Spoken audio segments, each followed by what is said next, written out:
So today is December 11th,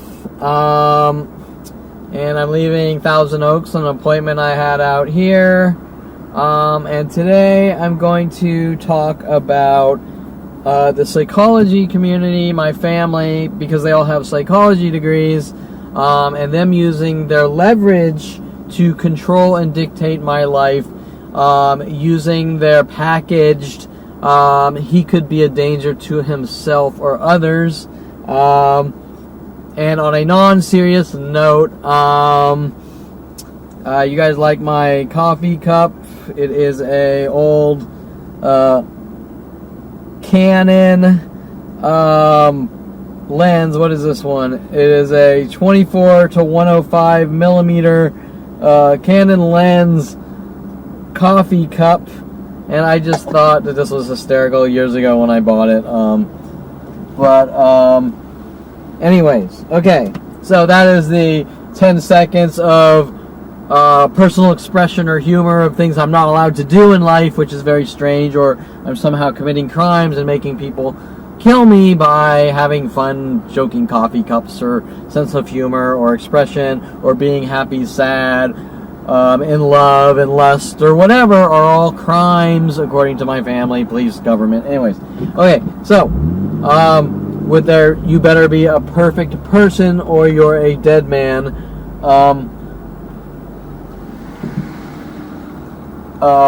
So anyways, I'm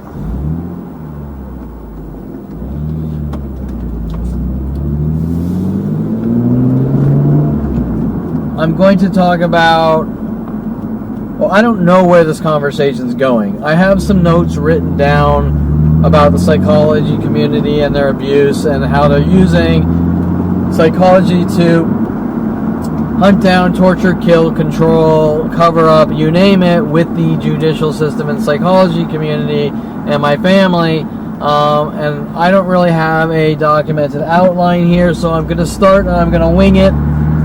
If I start getting quiet and not knowing what to talk about, I am then going to go to my notes and just start throwing things in that relate. But I will just start with this topic, the psychology community, and one being a danger to themselves or others, which is the only real thing they're allowed to report to the police, is if someone is in like immediate danger. Like if I'm planning to blow my brains out and I tell a shrink, then she's obligated to go to the police. If I tell a shrink I hate that guy, I'm going to kill him, she's obligated to go to the police. But other than that, if she gets like a bad vibe, like that guy's an asshole and he won't leave me alone, and she says, I think this guy's a violent, paranoid schizo, and he could hurt that guy, well, she's not really allowed to go to the police because she's just digging for anything she wants, right? Because once you start getting into the guidelines of people's opinions based on information that anyone could twist and contort into something else, it's really irrelevant information. Like if I go to a therapist and I say I don't like that guy, and I say people are trying to kill me, and she goes, well, I think this guy's a violent, paranoid schizo and he's going to hurt himself or others, well, that doesn't really fit into the guidelines of me confessing that I'm going to do something wrong. It fits into the guidelines of her putting pieces together and coming to a conclusion based on thin air and fantasy, right? And you could apply that with anything in life. Anything. I could be dating a girl and say, I don't like pizza, and she could say, well, this guy's a danger and he's going to kill women because he didn't like pizza, right? Well, you would say that you didn't say anything, she just inferred based on inanimate objects that something was going to happen, therefore saying I'm going to go do whatever, right? So my point is that you have to be realistic about situations where people are being accused of things, and miscommunications based on I like Ferraris somehow means I'm going to plow 100 people in my car, have no factual relevance, logical fact, or anything else. Hence the types of things we're seeing from my family or the psychology community, where they're just trying to get whatever they can based on thin air to rid me of the world. Now, why are they doing this? Well, it's about what I know. It's about information I know. It's about them not wanting me to talk and ending my life, no matter what it takes, or silencing me, no matter what it takes, killing me, locking me in jail, mental institutions, you name it, for the things I know that were done to me growing up, by my family, contacting the police and government, having them hunt me down. Now, why? Well, I can't tell you why they're doing it, but what I can tell you is the dynamics of the family. I have a father, like I mentioned before, that has no communication skills, with a mother and a brother, and to your face, they are very mafia. You're the best person. There's no problems. There's never been any problems with you. You're the greatest person known to man.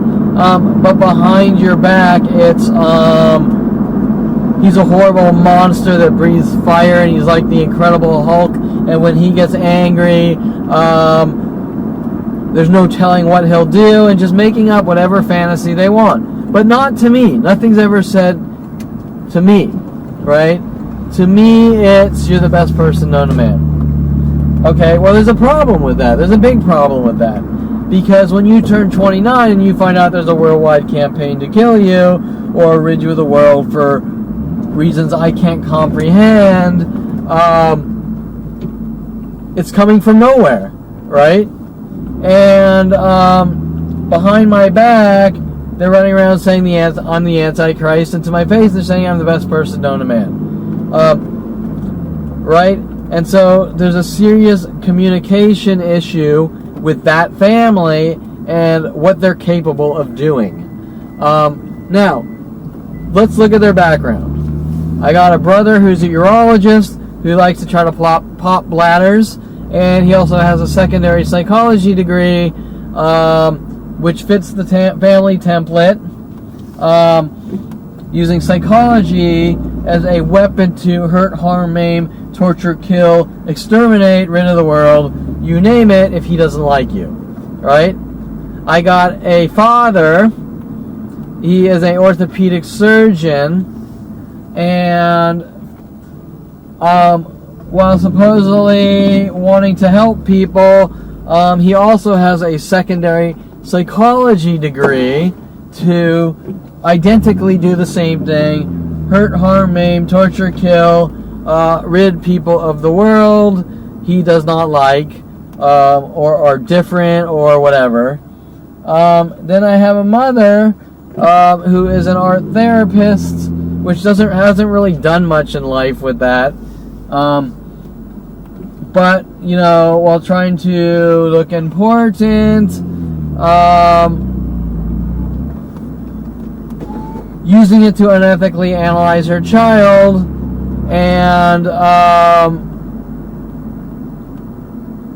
the first thing she did to me at a very young age is ask me to draw a tree, and me joking around because it sounded kind of funny and absurd to me to analyze a fucking tree, right? I mean, give me a break. You're gonna become super Freud here by having someone draw a tree and analyze an inanimate picture with the interpretation of art is up to the viewer anyways. So I could draw a perfect tree, and you could say, well, in that tree the bark is a little crooked, therefore you like to chop people's heads off, right? Okay, so the interpretation of art is up to the viewer to put whatever meaning they have inside of them to the art. So really, how are you going to analyze a stupid drawing of a tree?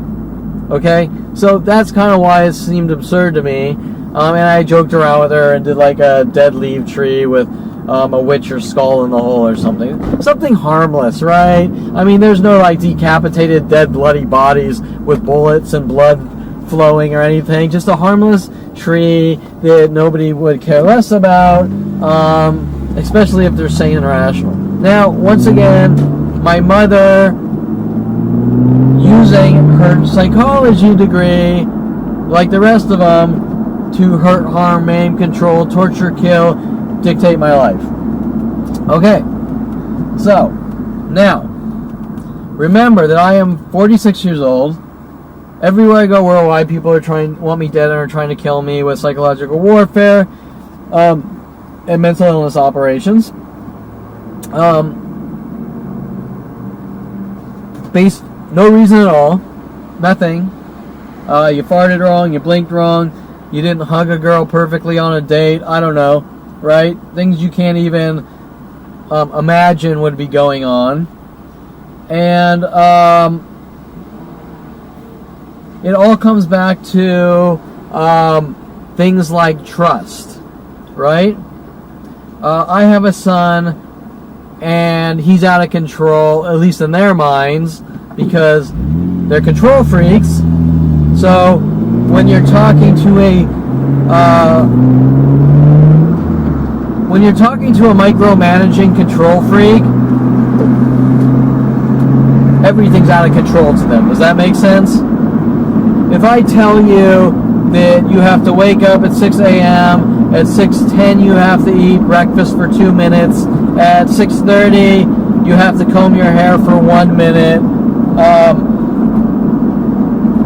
someone who doesn't follow that insanely strict regiment is going to appear out of control to this psychotic Nazi type of personality control freak, right?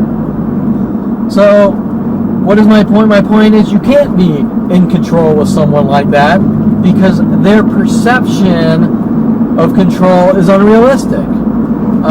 Just like their perception of what life is, or what life should be based on some mathematical equation that they derived from in the 1940s when they were born, which doesn't even apply to 2018.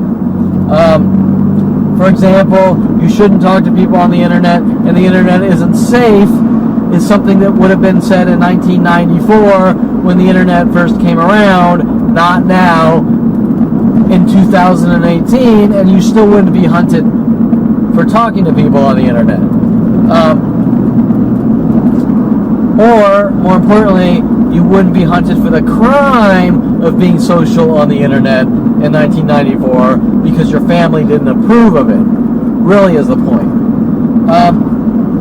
So, you have the dynamics of this incredibly psychotic, paranoid psychotic, controlling, manipulating, demented family whose father, who none of them have communication skills, and my father tried to communicate with his dog Rhoda by putting a shock collar on it, then putting a perimeter shock collar on it.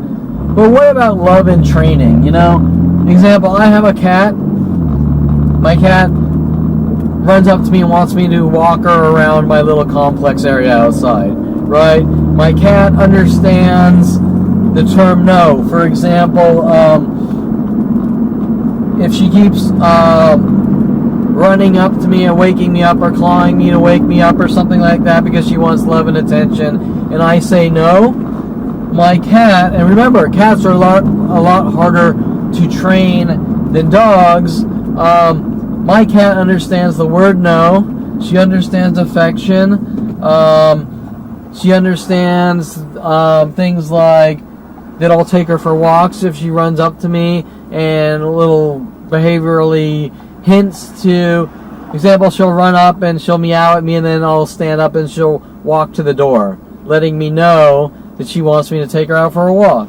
Well, let me tell you, if I put shock collars on my cat, do you think she would behave like that, showing warmth, warmth, affection, communicating the best animals can communicate and things like this, right? No. She would probably lash out in anger or whatever. Not that I'm saying that I'm lashing out in anger, because that's one of the cover-up operations. But my point is that that's how my father dealt with trying to have animals, and he went from one animal to the next, not being able to raise them because he couldn't understand things like communication. So he went through like dog after dog. Oh, this one's crazy, that one's crazy, all his dogs are crazy. Well, maybe it's not the dog that's crazy, maybe it's the crazy guy that put shock collars on his dog that's crazy, right? And for example, growing up in Hidden Hills, we had an English sheepdog named Maggie, and this dog had like an entire backyard with a swimming pool area to run around and be free in. And what does my father do? He puts this cage. Now, it wasn't the smallest cage, it was a fairly big size cage, but still, you know, the dog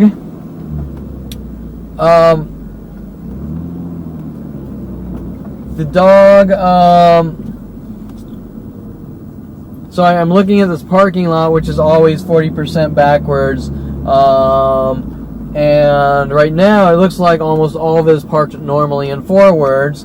And the cops came down because the Hispanic girl at this French coffee shop here, where are we? Champagne French Bakery, was harassing me with mass groups because they didn't want me, like every coffee shop worldwide, getting coffee. And so security was harassing me, the cops were harassing me, you name it, for simply trying to get some coffee. But my point is that most of this lot, except right here, there's two cars backwards and an entire lot that's forward in their pattern tactic. Anyways, I'm just kind of documenting it and recording it so I can show the progression of cars changing 40% backwards to almost all forward, whatever.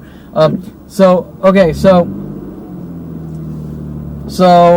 my point was that he had this dog Maggie, this black and white English sheepdog, and Maggie was put in this cage in the backyard when the dog could have run around the entire pool area. Why? Why did my father even put the dog in the cage? I mean, these are things you don't really think about when you're a young child, like 10 years old or whatever, maybe 13, I'm not sure. But why did my father put this dog in a cage when it could have been running around the entire backyard? I can't think of any reason why there was a cage.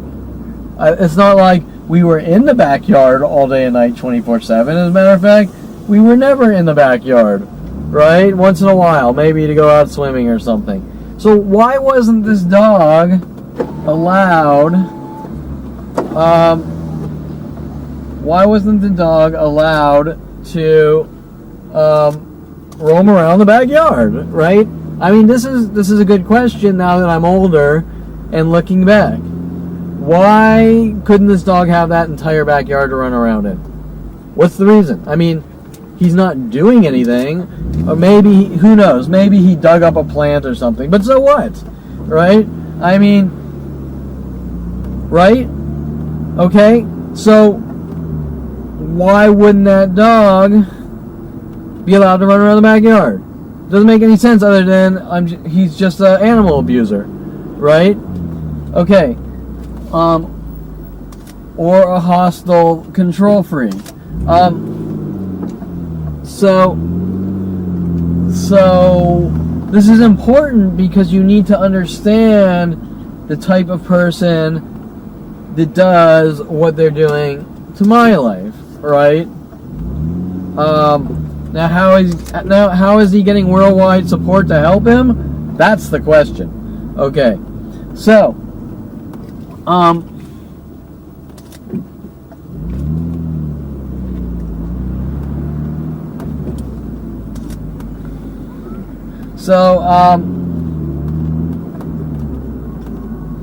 where was I? So Maggie in the cage.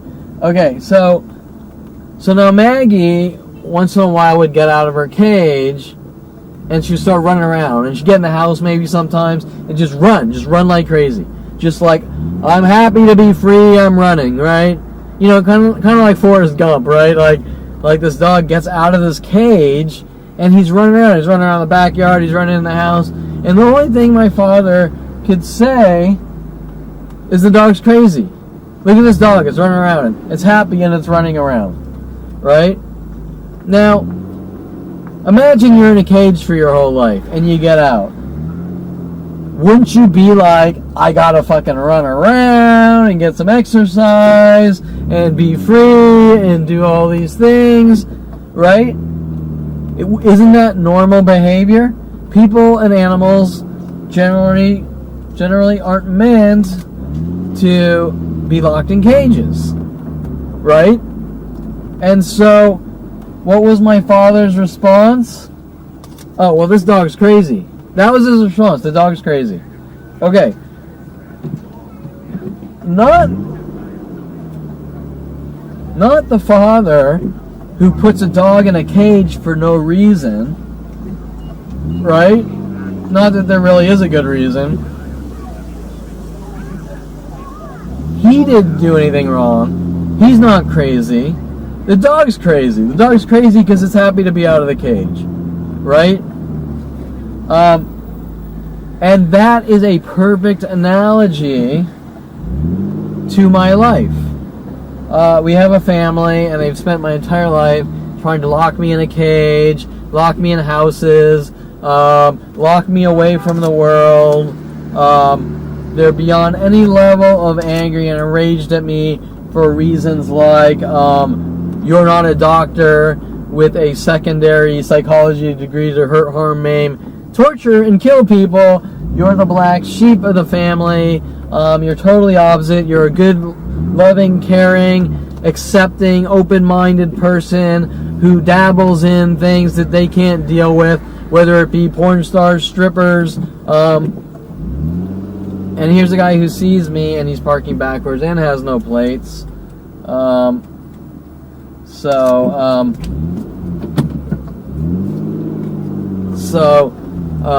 You get the idea.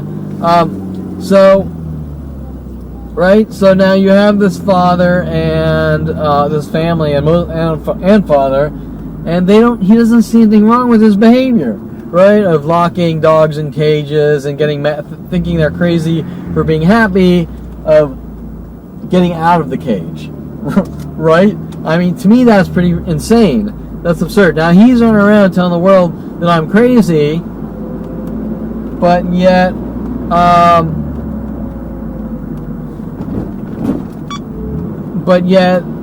I would think the guy that puts animals and people in cages is crazy, whether that cage be a mental cage of psychological warfare, or a physical cage, which my family has pretty much done both to me, out of their anger that they didn't get what they wanted, right? Because what is this really about? It's not about anything I've done wrong. They had a child at 5 years old. They didn't like what they got, and they wanted to abort it, so to speak, to get rid of it. And so it's not really about anything that I've done wrong. Okay, so I got sidetracked. I know, story of my life. I'm trying to accomplish something or do something in life, and I met with 100,000 people per hour trying to have me killed since 5 years old. I mean, I know. Story of my life.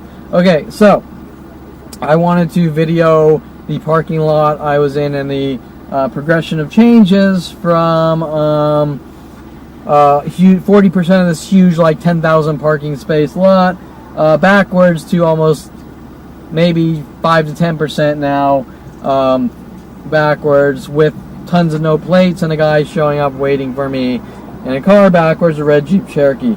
Okay, so I kind of lost where I was in the conversation. I was talking about my father, his dog Maggie, thinking that his dog Maggie is crazy because the dog is happy to be out of its cage for a short while, running around the house doing laps and things like this, is not crazy. It's a sign of expression or happiness. I'm out of this little cage. I want to be free, right? But my father and family can't comprehend this aspect of human behavior, that it's not okay to lock people and animals in cages, and it is okay to express yourself and be happy and fun-loving and giving, caring, and open-minded, right? And that was the point I was making about my family. Now, I wanted to give you those dynamics because those dynamics are extremely important to understand where this is all coming from, right? In order to understand the situation, you need to understand the dynamics behind the situation, right? There is no simple answer. Hey, Kevin, why is this happening? I don't know. I sucked on a lollipop for 10 seconds too long. Well, that's not going to explain anything, right?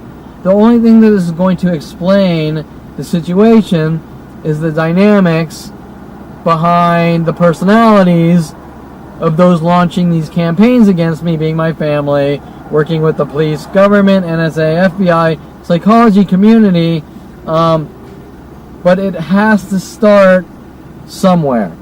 It has to start with some kind of accusation, right? My son is crazy. My son is a violent paranoid schizo. More importantly, we are dealing, this was the entire point that I've been trying to get to. They all have psychology degrees and are pitch things that my son is a danger to himself or others, right? Okay, so now these accusations with my family are all on the level of, I have a psychology degree, my son is a danger to himself or others, I'm going to go to the police or government, right? Well, first, there's several problems with this. Not that that matters in my life. The first problem is that if a family member has a psychology degree and they go to the police saying, I feel my son is a danger to himself or others, they're unethically using their psychology degree because I'm not paying them for psychology appointments, right?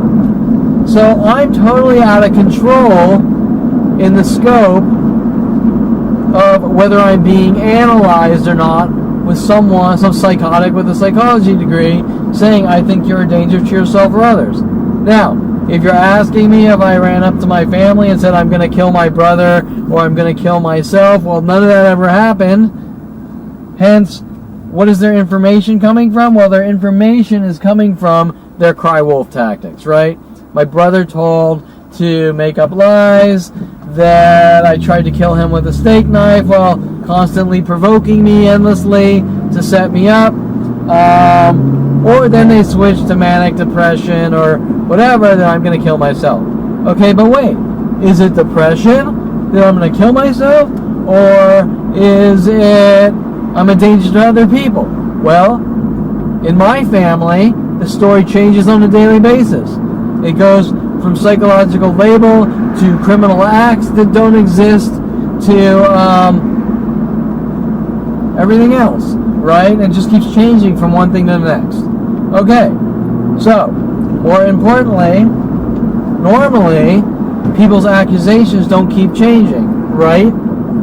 So now the question has to be asked, why this inconsistency? Why do their clinical labels and accusations of crimes change on a daily basis? Well, is it about that they really believe that I, tried to kill my brother with a steak knife or this or that? Or is it something or is it motive and agenda? Well, obviously, if they believe that I tried to kill my brother, then they're going to stick to that story, right? Hey, Kevin tried to kill Jason. There's a worldwide campaign to remove him from society because I tried to kill my brother, would be one of their arguments. But then it changes. Then it's he's a car thief. Then it's he drove Carissa Brands to committing suicide, trying to commit suicide, and her checking herself into a mental institution. Then it's Kevin did these things to Mike Cho. Then it's whatever. Kevin got into studio photography, and it's just so he can meet hot chicks and get laid, and he's a fraud, right? I mean, it just keeps changing on a daily basis, right? So, like I said before, if their accusation is that I tried to kill my brother or something, why is it then 100,000 other things, right? Showing what? Showing inconsistency and showing that to them it's about motive and agenda and nothing they say is true. Okay.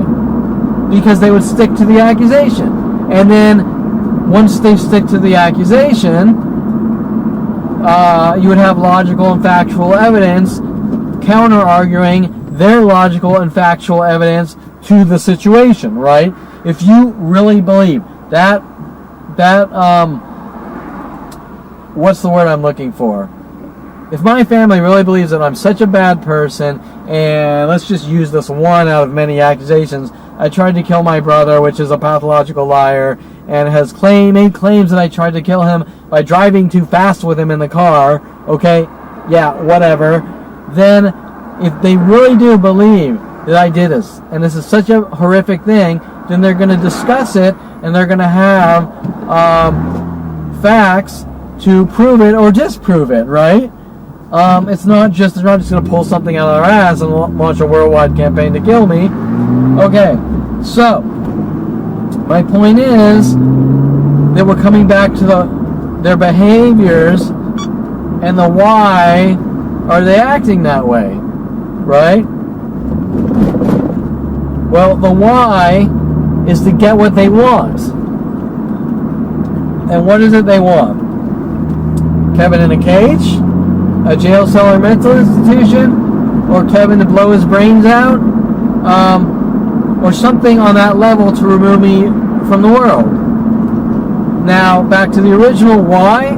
Well, around 5 years old, like I said before, they didn't get what they wanted, and now they want an abortion after the fact, right?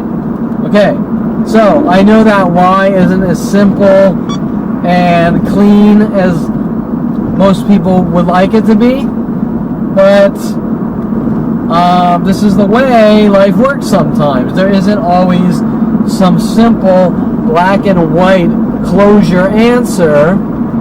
Sometimes things are extremely complex, and in my case, they've redefined complex. They've redefined the definition of complex, being that there's about 3.54 billion people on this planet trying to have me killed. You get the idea. And I'm not told anything about what it's specifically about. You get the idea. It redefines what complex is, and so nobody's going to get some packaged closure answer on this situation.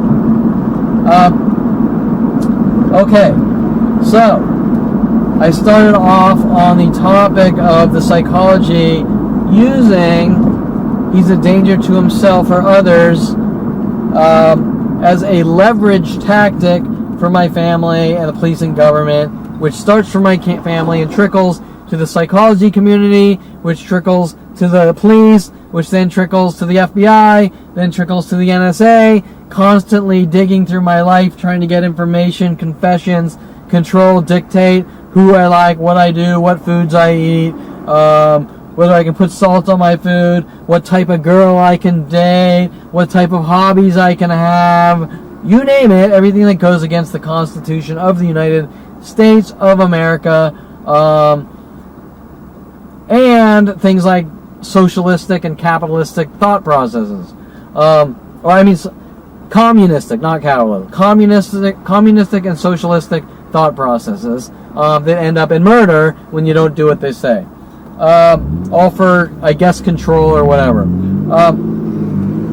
Okay, so, and keep in mind that's pretty unheard of.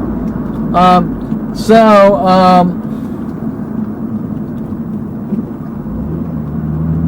that being said, Kevin's a danger to himself or others, so that we, the psychology community or family members with psychology degrees, can get what they want.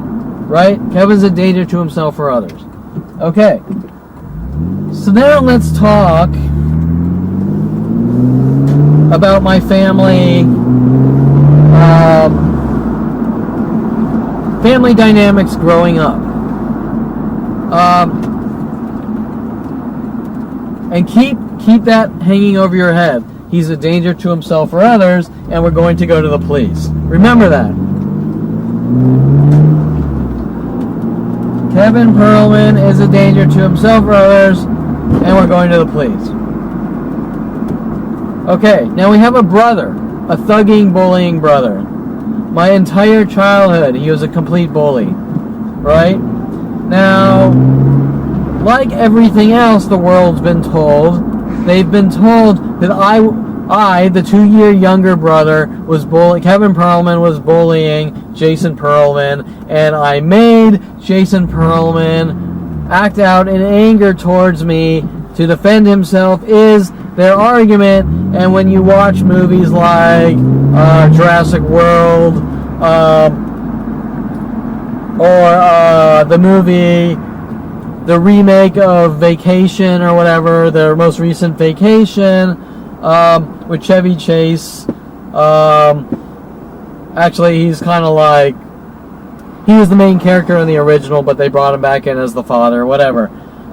There's all sorts of tangents they're using in that media directed at me for like brainwashing or paranoid schizo tactics. While there were a lot of references about my life in the movie Jurassic World, they sort of portrayed the younger brother in control and bullying the older brother, and same with the movie Vacation, and that was actually part of those characteristics or personality traits were actually taken from my life, with some of the more obvious wordings and sayings that the actors were given to use out of my life, which are more obvious things, right? Which they do from thing to thing, which I've explained in a lot of my other videos, how they're working with the entertainment industry, and the things that were done to me. For example, Brian Longbotham hiring me to work at Pilots with Wes Craven, and the frame job operations, Brian Longbotham telling me to put clips of O.J. Simpson fleeing the scene spliced in for Wes Craven for some kind of prank he supposedly wanted to do, which turned out that Brian was framing me to piss off people in the entertainment industry. So if you're going to use the psychological label, the guy thinks that these things are in movies or media directed to him, they are, and some of the provoking factors are Brian Longbotham framing me with these people in the entertainment industry to piss them off, to turn them against me, right? Okay, so that's very important. I'm not some random guy just thinking that media is sending me hidden messages. Who's crazy? Okay, there are people pissed off at me and they want revenge for things I didn't do. That's the point. So, when you see these characters in like Jurassic World or the movie Vacation, the remake or whatever it is, they're portraying me as this thugging, bullying, genius kid, right? Well, that's not how it happened, okay? How it happened was I was a shy, quiet kid and a little puppy doggish, and my brother was told to keep provoking me over and over and over and over and over and over and over, and he kept running up, flicking me behind the head and the ear. He was a very thugging, bullying personality. These situations are going on, you do what I say, you're not allowed to know what's going on. He would hold me underwater in the swimming pool as long as he could, which wasn't really the biggest deal in the world. And just all these things I'm stating aren't the biggest deal in the world. I'm just trying to make you understand that he was the dominant, aggressive, in charge, you do what we tell you, and I'm going to sit there, torture you, and terrorize you until the end of time. We're going to make our Psychos movie and try to make you think that you're a psychopath. Now, like I said, these aren't the worst things in the world. But when someone keeps flicking you in the air, hitting you in the back of the head over and over till the end of time, and then doesn't expect to have a reaction, or runs around with the "you're not allowed to defend yourself" personality, why are they doing it, right? And I never thought about any of this.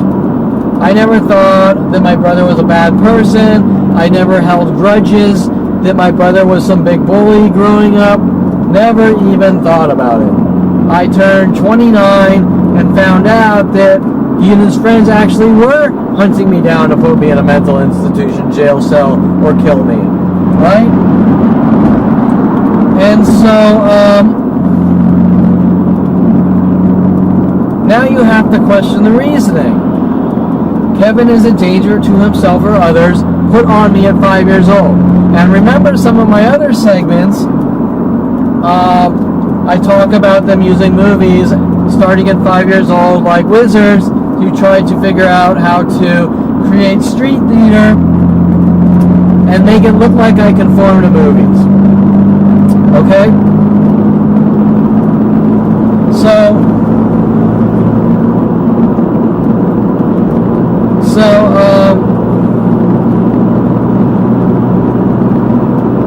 my point is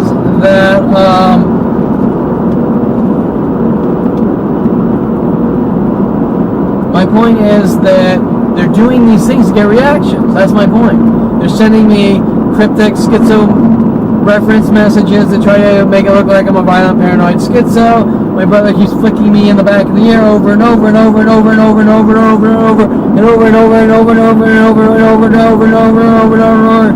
Sometimes hitting me in the back of the head, flicking me in the ear. He's thugging, he's bullying. Why?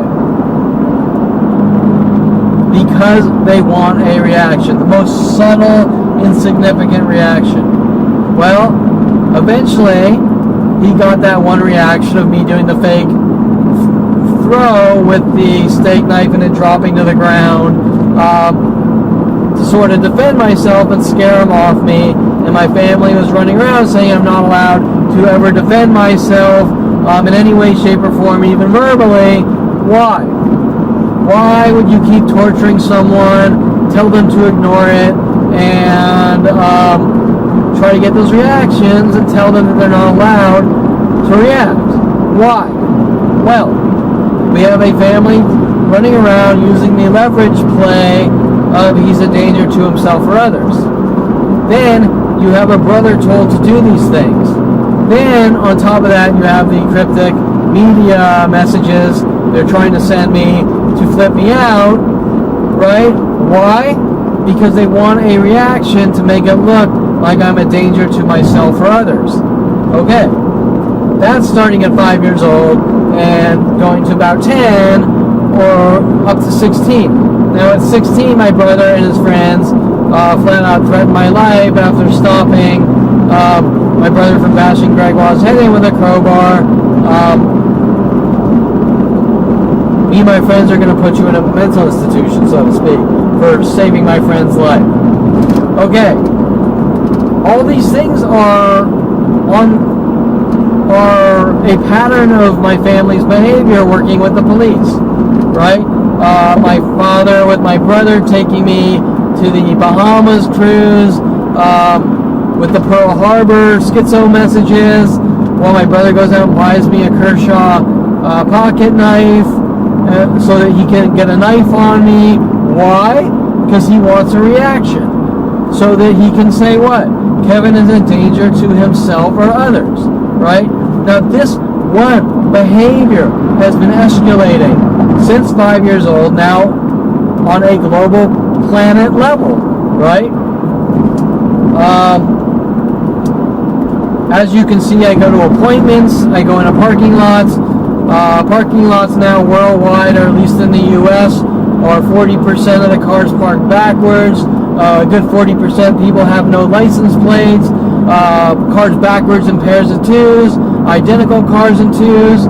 People waiting for me with lights on.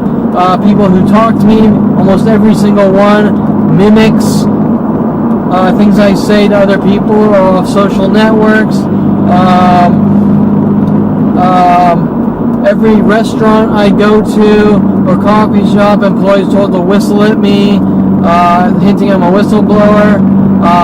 Groups of people following me from place to place with clothing colors all at the same times, identical clothing colors.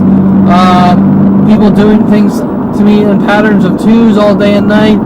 Why? Because they want reactions. Why? Because with the psychology community in my family psychology degree, they can say if they get a reaction, Kevin's a danger to himself or others, and he's a violent paranoid schizo to cover up their mass crime spree against me. For the things that I found out, no. And remember, I didn't know any of this until 29. Met with Mike Huntley's death threats with the police. Okay, so, what was my point? What was I getting to? Oh, my point. The United States Constitution is about you are a free man until you do something wrong, and when you do something wrong, the punishment must fit the crime, and in order for you to be jailed or incarcerated for life, you have to do some horrific event like hop in your car and plow people with it, right? I mean, or get an Uzi and blow away some people, right? I mean, real crimes, okay? So, if someone goes out and whatever, let's say they stole a car or something and they got convicted of Grand Theft Auto,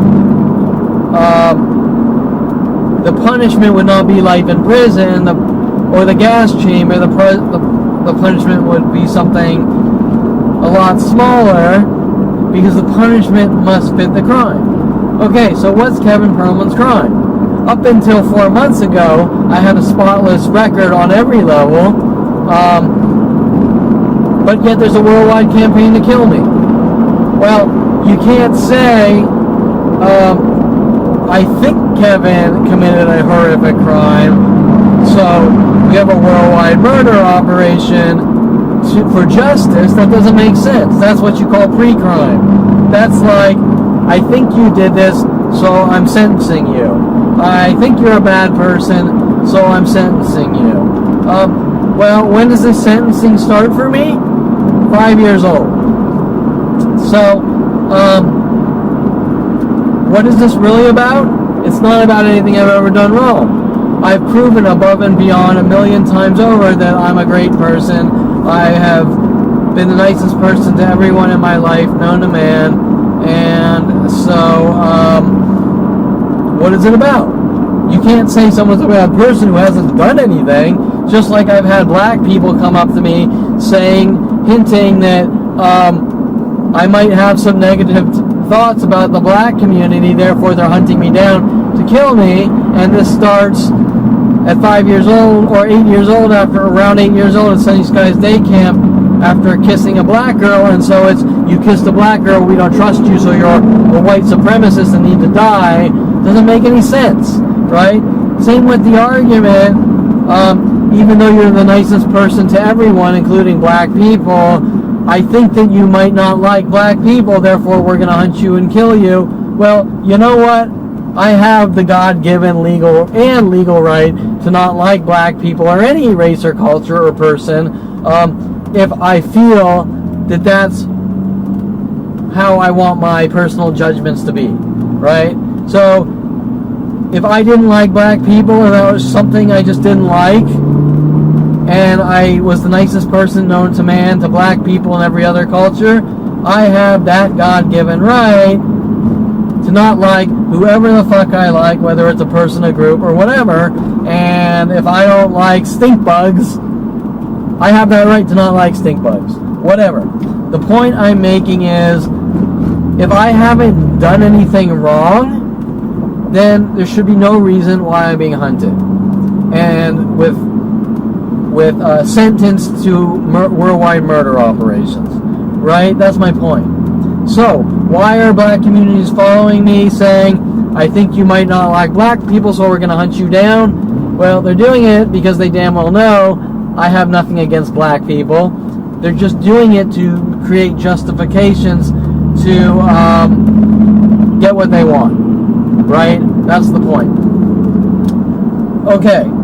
And me dead is what they want, which all link from back to childhood and my family's. I think he's a danger to himself or others.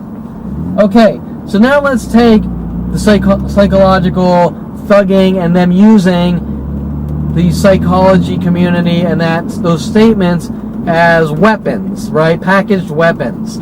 Let's take one step back. We're going to take this out of the psychology community. What are we really talking about here? There's a word, and we all know it, and the word is called trust. Now, the Perlman family had a child. They do not trust him. Correct? And because they do not trust him, they're doing these horrific, insane, psychotic things to me. And when they do them, they're reeling in the police, then the government, FBI, NSA, you name it, with worldwide resources to hunt me down by wording things the way they want to stealthily word them, right? And using psychology jargon to get what they want, and bringing people with authority in to contact people worldwide with an agenda. But if we step back to the basic layer, it's trust. They do not trust me. Kevin Perlman is 5 years old. He has done nothing wrong. He has been a really good kid. There is nothing I could have done wrong. In other words, to do something like this, which is being done to my life, I would have had at 5 years old, build an atomic bomb and blow up 100,000 people in a football stadium, right? None of this, no matter how much you spin it, is not justified. Even if I went out and killed someone, which we all know I haven't, this is still not justified, and there are actual people out there that have killed people, and this type of thing isn't being done to them, right? Okay, so what is my point? My point is that what's being done to my life is not only not justified, it's unheard of, and it's actually billions of government dollars invested in a kid who's been a really good kid, right? And I'm not going to tell you I'm perfect, no kid is, but what I am going to say is my family with the psychology community are trying to collect and archive imperfections and use them against me with the world to rid me of the world. Okay, but why? Trust. Okay, now, while trust in a family before 18 is clearly a lot different from trust from stranger to stranger, but there's still things that people need to understand. First of all, and I'm sure they do, but I'm going to explain it anyways. First of all, if you don't trust me, I don't owe you or anyone else trust. And everyone is going to agree with that statement. Some girl meets a guy and goes out on a first date, she has no reason to trust him. And if he demands, or vice versa, that you have to trust me or you're a bad person, that's a psychotic behavior. I have been met with that behavior my entire life. Example, Lorena Escobar, my father's office manager, mouthing off them, inviting me out to lunches, when after my father hired me with Lorena Escobar, before I understood that he was pretty much paying Lorena Escobar to have me killed, he would say, Kevin, do you want to go out to lunch with me? And Lorena at his office, and one of those lunches, on the way out, Lorena Escobar, in a semi-cryptically sarcastic way, said, well, maybe it's what you're doing in the privacy of your own home, or worded like maybe it's what people do in the privacy of their own home, in an angry comeback voice to the question I had asked or statement I had made, right? Letting me know that she's making judgments about my private life. Now after that, after her telling the entire office to take turns in an angry rage attacking me for years, I made a statement to her in the entire office stating that my private life is none of her business. Now she didn't like that statement, basically telling everyone that I have something to hide, for telling her to leave me the fuck alone, and my private life is none of her business, and we are in this office to work, not follow me from place to place, trying to get dirt on me, right? Now, what was her statement? Her statement basically was, my private life is none of her business. You don't need to know anything about my private life. To her, with her psychotic personality, being paid off to stalk and hunt me, was because you made a statement, you don't want me knowing about you, you're not trustworthy. Well, I don't need to be trustworthy on my personal level in respect to, they hired me to do a job, IT, and I did a very good job, above and beyond, and that should be the only focus. Now, it is a private company, and if they don't like me having a social life on social networks, or dating, whether it be a stripper, a porn star, a girl with tattoos, a girl with big silicone tits, whatever, if they don't approve of that, they have the right to fire me, even though it's semi-discriminatory. They do have the right to say, Kevin, we don't want you here because of your personal life. I'm not going to deny that. I was never fired until 14 years later, after they couldn't get rid of me and did horrific things to me with worldwide support, where my father just threw in the towel and gave up, trying to make it look like I did something wrong and I was on the run. Now, we're back to this trust thing. The only thing that they need to trust in that company is that A, I'm a good person, non-specifically, and B, if I'm doing a good job, and it's helping them make money. Now, yeah, they might be worried that I might have committed a crime or this and that, and they can do a background check and check me out, and that's fine. But to follow me around, you sat at a park longer than 10 minutes, or I don't like you going to coffee shops because you work at Golden State Sports Medical, is way the fuck out of the scope of what happens in companies, and that is company stalking operations. And more so, the reason this was being done wasn't about a company, it was about a family saying, we dictate your life with the government, okay? It had no correlation to the business, other than the business was used to get me close, to reel me in, for my father to ramp up his attacks on me and try to turn it around and say, look what my son's doing to me. But we're we're talking about trust, right? Well, if my father doesn't trust his younger son, starting at the age 5, is telling the entire planet that his son needs to be watched and he's a horrible monster, then why did he hire me? Why does he keep getting me closer and closer to him? Why did he call me up in college wanting me to move into his house for a year right when he was marrying Janet? He doesn't trust me. I'm a bad guy, right? Okay, well, it's the same argument. I don't owe my father, after 18, my trust on that level. And I don't owe Lorena Escobar trust. And I don't owe anyone else on that level trust. And if these people who I've never even met don't trust me, then they need to stay away from me. I mean, you don't go out saying, oh, you see that guy over there? I don't trust him, so let's go out, get food, hang out, become friends because I don't trust you, is insane. That's a psychotic behavior that rarely happens. That has been done to me my entire life.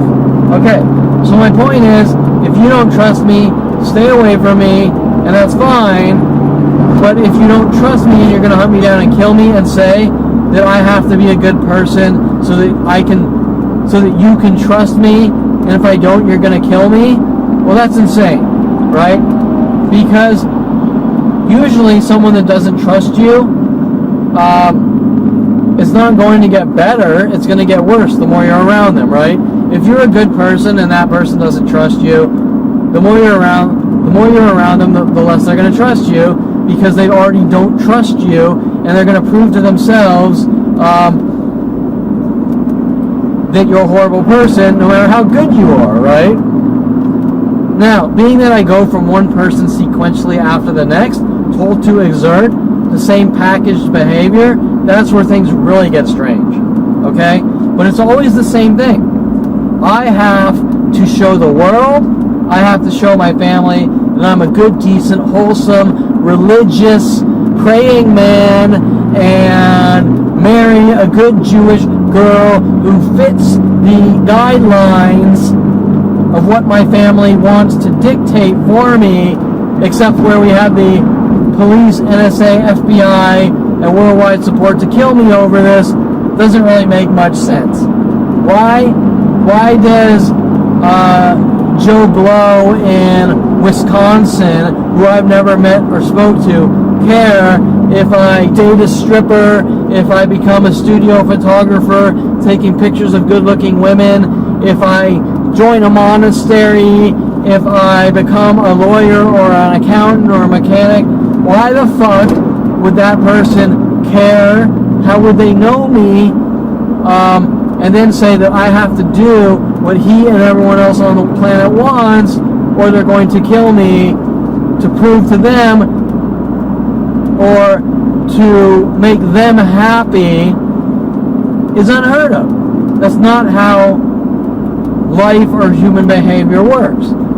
Human behavior works, if I like you, I want to be around you. If I don't like you, I'm going to stay away from you. If you go to a coffee shop and I don't like you, I'm not going to talk to you. I'm going to mind my own business, whether they like me or not. And to watch worldwide groups hunt me down at every location worldwide with these same packaged arguments don't make any sense.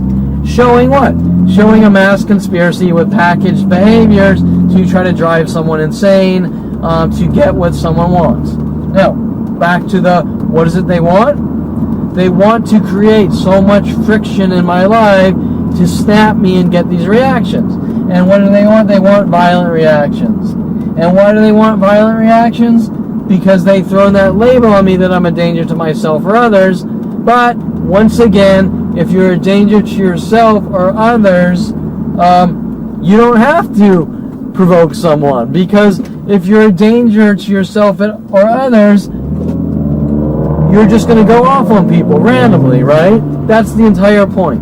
So, you got a guy at 5 years old, the family saying he's a violent, paranoid schizo and a danger to himself or others with the police and government. Why? Well, let's for now say control reasons.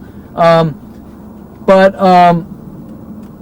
I'm in a older coffee bean place where I've been harassed at every other coffee shop worldwide. I've probably got hundreds of these photos today alone, just going to Thousand Oaks. But I'm taking pictures of 2 white cars with no plates on them parked together, in their patterns of 2 tactics, and also videoing it on my DVR and all that.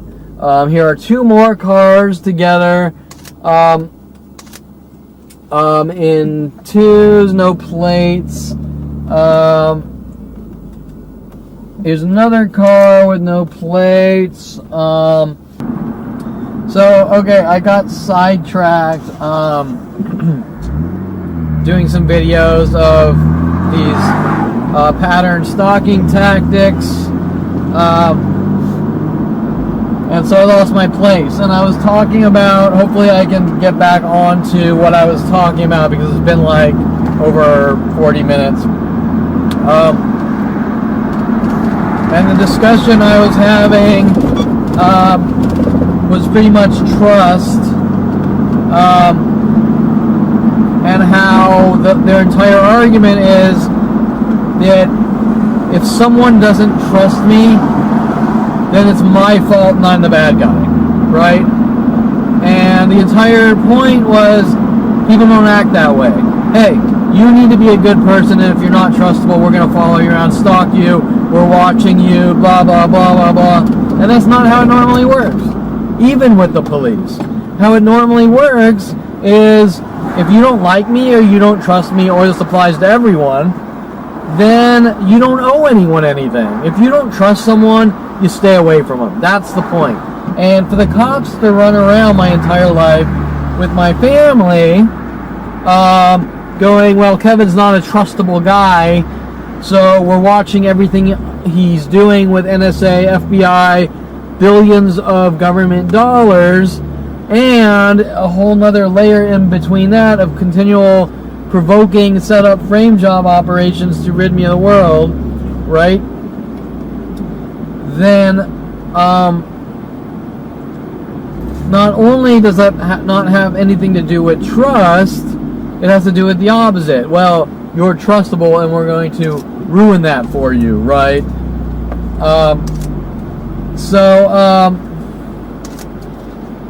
The point is that they're trying to create these situations where they brainwash me and go, well, you're not a trustable person, so there's a worldwide campaign to kill you.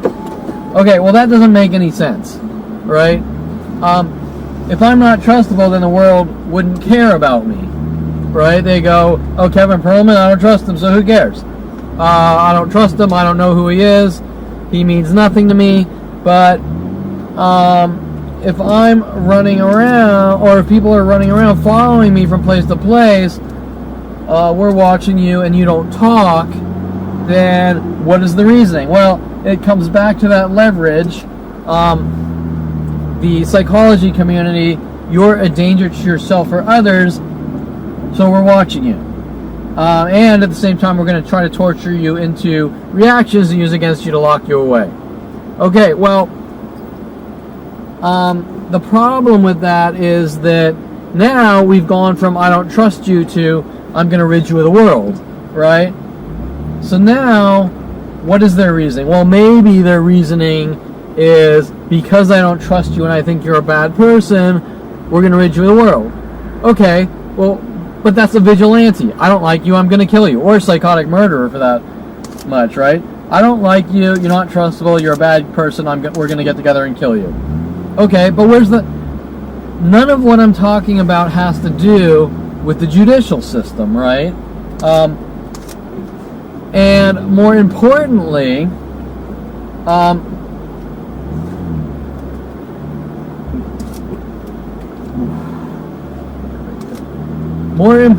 than that,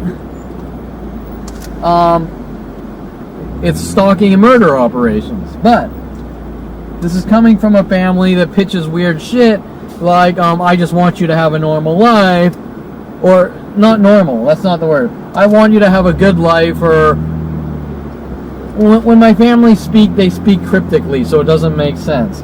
But they'll say something like, I just want you to have a good life, but their perception of a good life is kind of like the dog in the cage, or the movie Carrie, where the mother is locking the girl in the closet, or maybe for my mother, it's locking her son in mental institutions, or jail cells, saying, there, now you have a good life now. Don't you feel better and don't you feel great, right? Well, it doesn't make much sense because we're talking about psychotics, right? Paranoid psychotics. And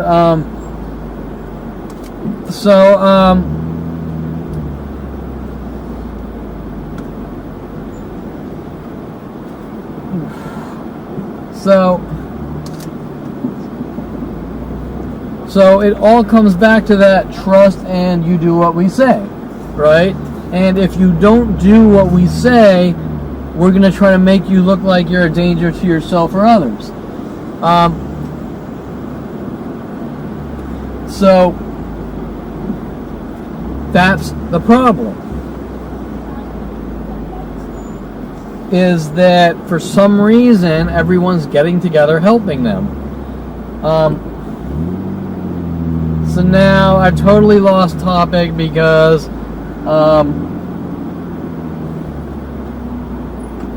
I got sidetracked videoing some of these mass stalking groups.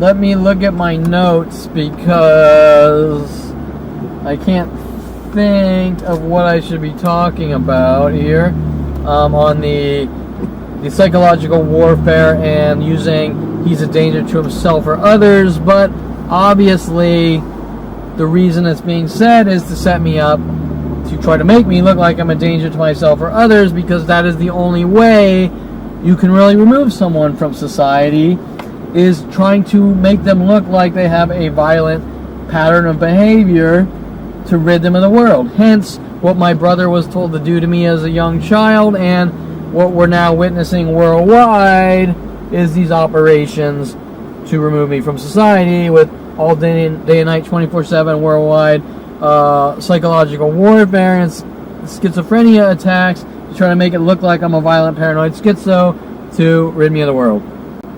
Okay, so the first thing I want to talk about is my last therapist, Christina Vescovo, trying to force me into therapy. I'm just doing my diary, man. Now let's go.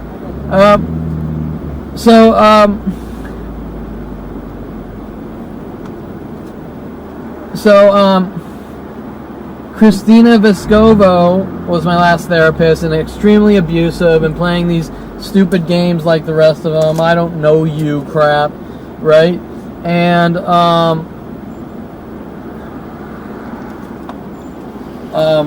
for control reasons and to try to provoke me into situations. So like, for example, if you're known worldwide and each person says I don't know you, while sending you hinting messages they know you and provoking you over and over, obviously that's something that's going to completely irk and piss someone off,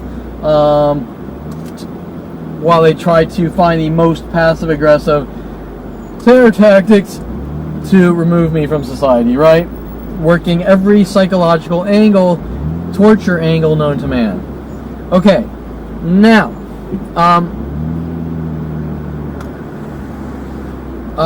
one of the things she did, she did all sorts of shit, right? But she wouldn't let me talk about my life. She'd cut me off mid-sentence, just throw out stupid shit like,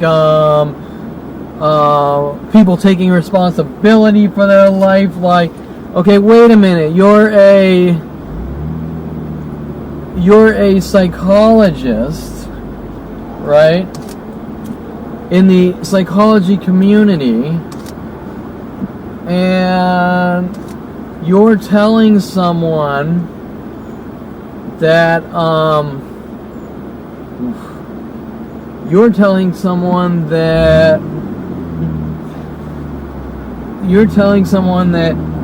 who's going to you for help, you're telling them to pull it together, don't talk about their problems, and go out and live their life and this and that, blah, blah, blah.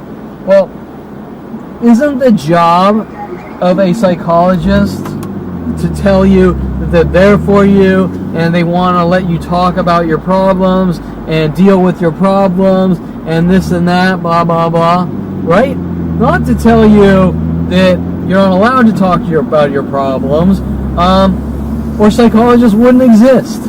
It's like saying go to a car mechanic, but he doesn't fix your car. He tells you to get some balls and buy a $500,000 Lamborghini, right? And you say, well, I brought my car to you because I can't afford a Lamborghini, and I just need the stupid thing fixed, and it's a done deal. It's not a big deal, right? End of story. Okay, so why would she and every other one say you're not allowed to talk about your life? Well, that's obvious. The things they're involved in doing, they don't want me talking. They want to cover up the crime. They don't want anyone sued. They want to look like I'm a crazy guy and they didn't do anything wrong. Okay. So one of her things was to, she says, well, meet me at Cross Creek down in Malibu, which she supposedly lives in Malibu, but I can tell you this person looks like they never really worked a real job a day in their life. Looks like she is married or has some rich boyfriend that lives down in Malibu. Has no concept of anything, like complete spoiled brat, right? But, she went to college and took some psychology classes and got a psychology degree. Whatever. So she's not really, she's just some person that wanted to do something with her life, but doesn't really care about actually doing it. She just wants to look important, right? No substance behind it. But really there's that other layer of we just don't want you talking and we're going to do whatever it takes to stop you from talking. So one of the things that she did was to say, okay, Kevin, I tell her about the things being done to me, even though I know she already knows it, but she'll never admit it. And she says, okay, well, I want to see this. Meet me at Cross Creek, Malibu, which is the same shopping center where Brian Longbotham was framing me with Martin Sheen and Tia Leone in their little paparazzi tactics. And Brian Longbotham said, let's go down to Starbucks and play paparazzi. And then this is the same cat that was hired me for Universal Studio jobs, so he was framing me, just like the Wes Craven things. And he says, okay, take a picture of Tia Leone, and then take a picture of Martin Sheen, and whoop-de-doo, no big deal, right? Well, after that, worldwide, everyone was told that I'm a paparazzi and harassing people in the entertainment industry, and even Christina Vescovo wanting to meet at this shopping center. And then she says, meet me out in front of Marmalades. And then she gets there, she says, I'm hungry, let's get some food. While people in Marmalades were whistling at me and harassing gestures and sayings with the employees, trying to get these reactions. I would tell her, look, like I told you, this employee is whistling at me. And, of course, the guy keeps whistling for like an hour as we're there. And of course her response, like everyone else, is just ignore it. Well, one whistling person, not only would you ignore it, but you probably wouldn't even pay attention or care. But because it's almost at every restaurant worldwide, every coffee shop worldwide, person after person, all day and night whistling. When I was 29, it was something like 10 to 50 people per day wherever I went worldwide whistling at me to try to, once again, get those angry reactions to make it look like I'm a violent paranoid schizo, right? With the psychology community. Why? Well, obviously, it's not for me. They want to remove me from society for what I know.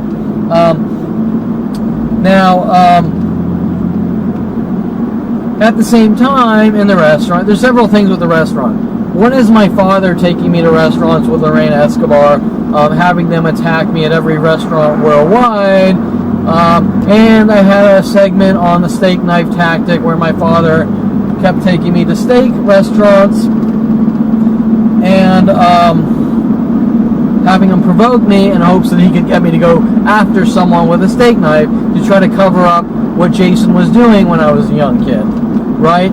That's one thing. So we're at the restaurant, they're provoking me. She says just ignore it. Like accept being attacked and provoked endlessly until you're dead and gone or something bad happens, right? Now the second thing she says is she talks about my photography and my camera, and she says, you know, why don't you go out and take pictures of things you like, don't take pictures of people you hate. Okay, well, once again, the statement, I'm taking pictures of people I hate, why? Because they're cover-up operations for my family not wanting me to get into studio photography and things like that. So I was attacked. People would want to do photo shoots with me to take turns on me in their anger and rage to try to set me up, right? And then, of course, her turning it around. I've taken a picture of a couple of actors, which the world is told that I'm a paparazzi, right? And need to be hunted and killed over. Okay, well, the first thing is there are paparazzis, and tons of them, and they're not being hunted and killed, right? I've never heard someone say you're a paparazzi and there's a worldwide campaign telling you you're not allowed to be into photography, right? Things like that. Second of all, taking a picture of a public actor in a public location is not the same thing as like following people and doing this and that, whatever, and only a one-time deal, right? And so you get the idea.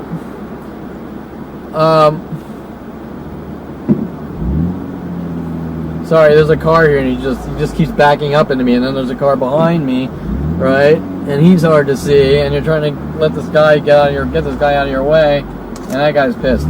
But anyways, and Officer Dincy would say I just committed a road rage crime. I need to be hunted and killed. Anyways, my point is that, sorry, this is a high level of people in this lot doing these psychological warfare tactics. Anyway, so she's trying to turn it around on me, that I'm doing things to people with my camera in anger and rage by documenting mass stalkings to hunt me down and rid me of the world with now worldwide support, and like everything else, it's my fault these mass groups are hunting me. So think of the thought process here, which is obviously fake. I'm making the world hunt me down and kill me because I'm not trustable, but I'm not allowed to know how the world remotely knows who I am, right? Doesn't make much sense other than we're going to rid you of the world and tell you stupid shit to make you think that it's okay. The next thing, what was my original paparazzi? Oh, okay. So why are they doing that? Well, they're doing it because my family didn't want me getting into photography, and as punishment, they're going to stop me from ever getting into photography. But of course, they jump from thing to thing. They're also mad at me for playing pool. They're mad at me for dating women they don't like. They're mad at me for building cars when I was 16, or whatever. It just goes from thing to thing, which doesn't make any sense, right? And they try to pitch it. Well, you built adult websites and adult website systems, so that's shady and you're not trustable, right? Then it jumps from thing to thing. But then where it doesn't make sense is if their argument is that I'm shady, right? I'm shady. I'm shady and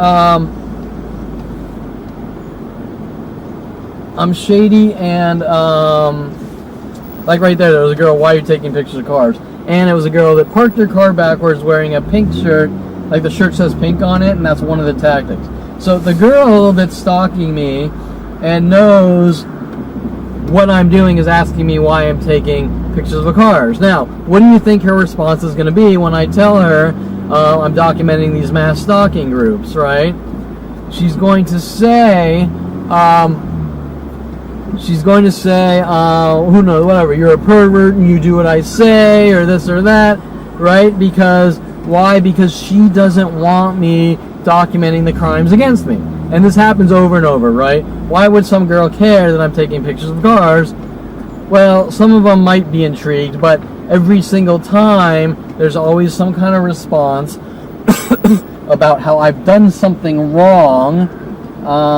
Like right here, we have 2 cars, no plates together, which I've taken pictures of probably like 20 or 30 of those today alone. And so, oh, and of course, she starts texting after she says that. Now what she's doing is she's texting max groups to follow me in larger and larger groups to punish me for documenting these mass crimes against me in these mass stalking groups. Okay, so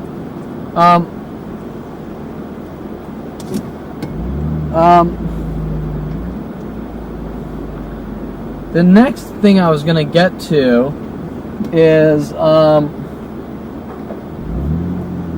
other thing Christina said was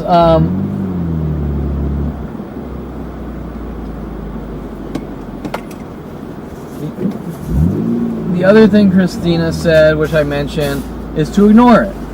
Okay, and my attorney Seymour Amster also says the same thing, which doesn't make any sense, right? So, for example,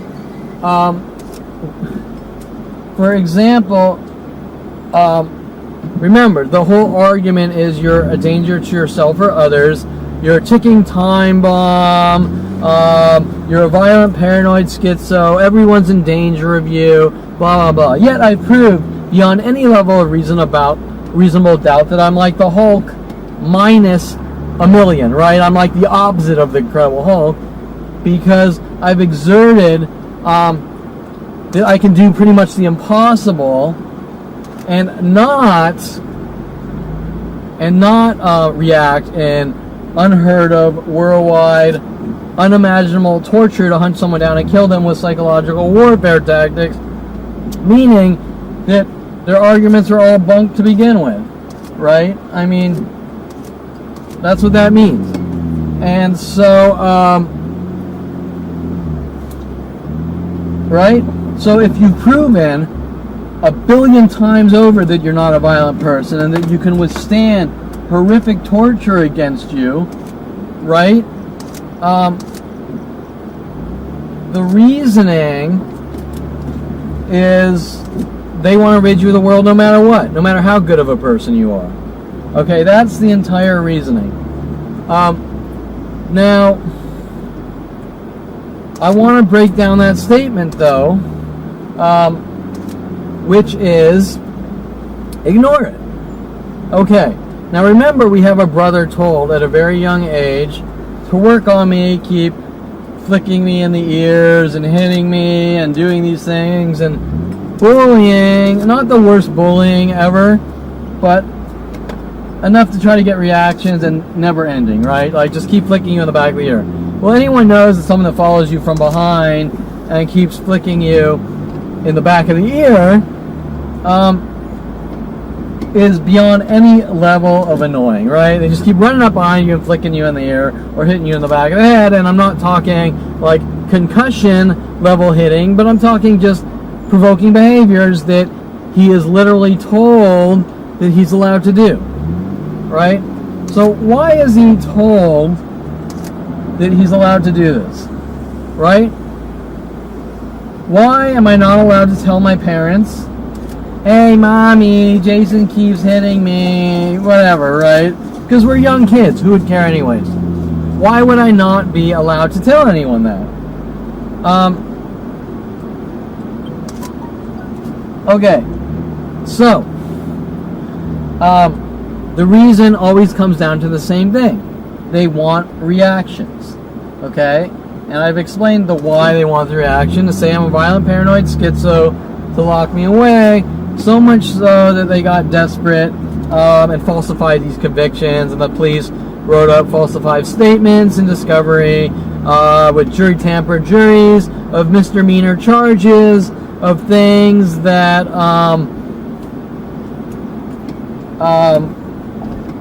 first of all, my lawyer, Seymour Amster, could have easily won the case, but he intentionally lost it, screwing me over by leaving out everything important and refusing to bring in circumstantial evidence showing I'm not some crazy conspiracy theorist, while the world is being told that, and the prosecutor is working all sorts of angles on my credibility. That's one reason. The next reason is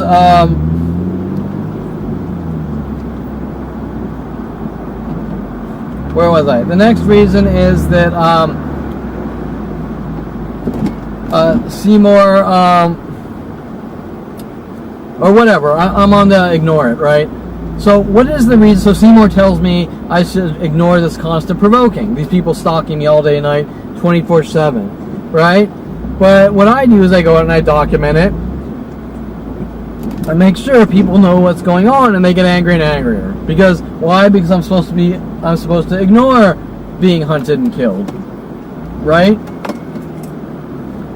That's their argument. We're going to hunt you and kill you. Just ignore it. We're going to rid you of the world. Just ignore it. Okay, well, nobody would tell you that, right? Nobody would ever tell you that there are worldwide groups hunting you. Just ignore it, right? Just like my father told me, you're not allowed to defend yourself. So, you're not allowed to defend yourself on any level, even tell someone what's going on.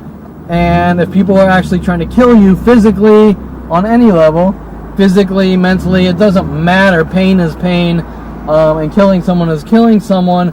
You just have to accept being hunted and killed, and so just ignore it until you're dead and gone. And I've had all sorts of freaky speeches from people in the psychology community telling me that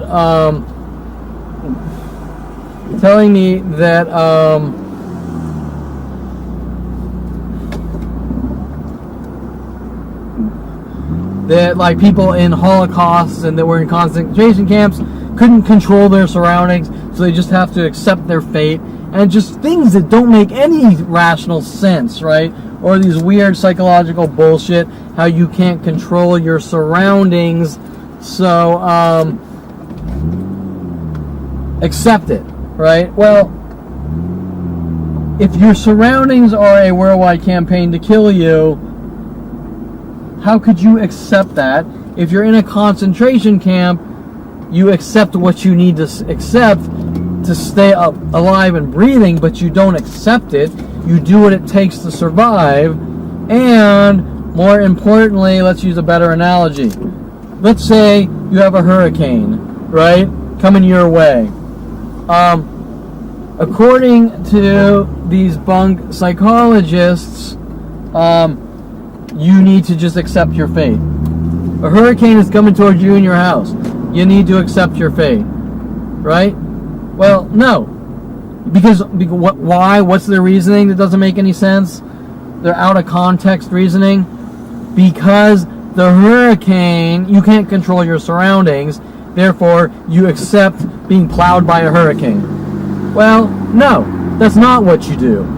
What you do is, it's called the preservation of man, and the whole concept of human behavior, or the preservation of man,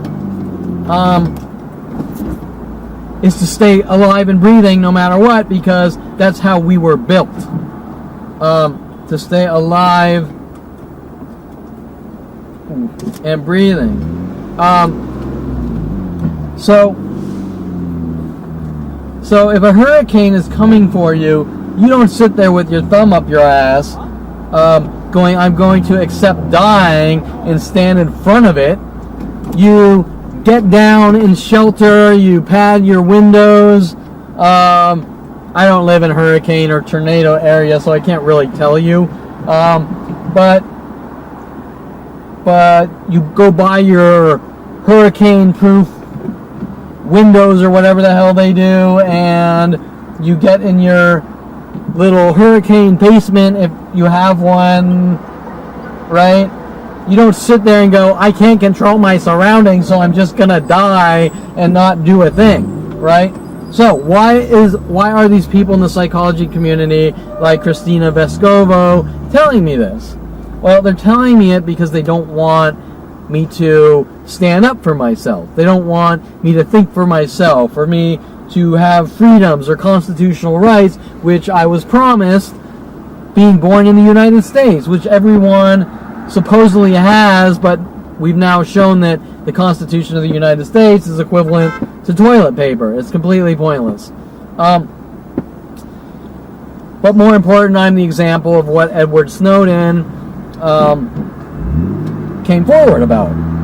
I am living proof of what happens. And so,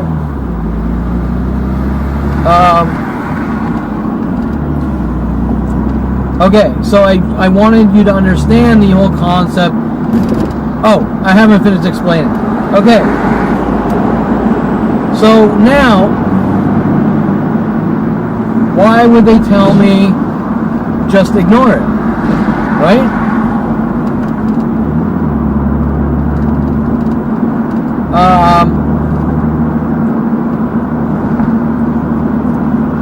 Okay, let me explain this to you. Normally, if someone keeps provoking you, or you have high anxiety, whatever, I don't want to use anxiety because that's stupid. If someone keeps giving you dead arms, it creates anxiety, right? If someone keeps giving you dead arms, won't stop, what are you going to do? Well, first you're going to say, look, stop. Then you're going to say, leave me alone. Then you're going to say, you need to stop. Then you're going to say, get away from me. Then you're going to say this. Then you're going to say that. Now, if this guy is still giving you dead arms and refuses to stop, and I'm talking like not one time I'm joking around with you thing, I'm talking like never ending, I'll never stop, then eventually you are going to react, because that is human genetics and human nature. Humans do not like pain, whether it's physical or mental, and they will do whatever it takes to stop it, correct? That is human nature. That is how every single one of us is built, right? To stop the pain so that we can go live our lives. Okay, so now, what's going to happen is someone's going to keep provoking you, and you're going to finally say, look, stop, and you're going to react. Okay, so, and that's going to happen no matter what and no matter who you are. I don't care who you are. You're going to feel enough pain, you're going to say stop. Okay, so, now remember, the argument from these people is that we aren't stopping. You better accept this. This is the rest of your life, right? It is what it is. We're not going to stop. You better accept it. No relaxing for you, nigger. Endless death threats like that. And so,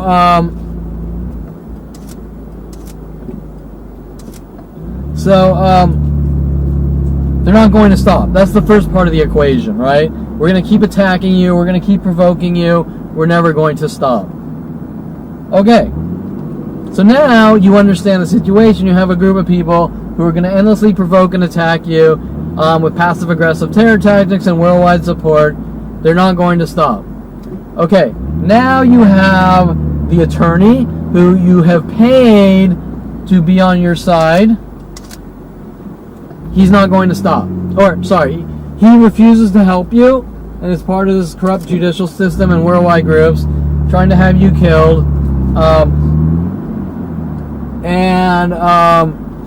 He doesn't see anything wrong, at least so he says, with endlessly attacking you until you're dead and gone. Right? Okay.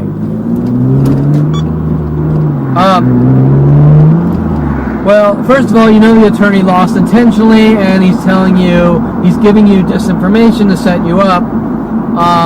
Because why? Because they want the reaction, right? And if they can get the reaction, they can keep making up lies. This guy keeps attacking people for no reason, and he's crazy because the attacks are all subtle and passive-aggressive attacks, even though the entire planet knows what's going on, right? Okay, now, getting to the point. Guy keeps giving you dead arms. Now you're told to ignore it, like psychologist Christina Vescovo, who's supposedly supposed to help you, and your defense attorney, which is supposed to help you, especially when you've given him a shitload of money, but no matter how much money you give him, he wants you dead and gone. Right? Okay. So, if I keep punching you like this and never stop, and you keep running away from me, you keep hiding, you keep trying to lock yourself away, they keep getting in the way you're locking yourself away, you name it, and they keep punching you, whether it's physical or mental, it's the same pain, it doesn't matter, then what's going to happen? What's going to happen when you break, right? So, for example, normally you're going to react instantly or within a short period of time, saying, stop, leave me alone, enough's enough. And if he keeps punching you, you're going to probably punch him back, right? That's how the humans work. Defending yourself. Remember, my father and Mike Huntley said, I'm not allowed to defend myself.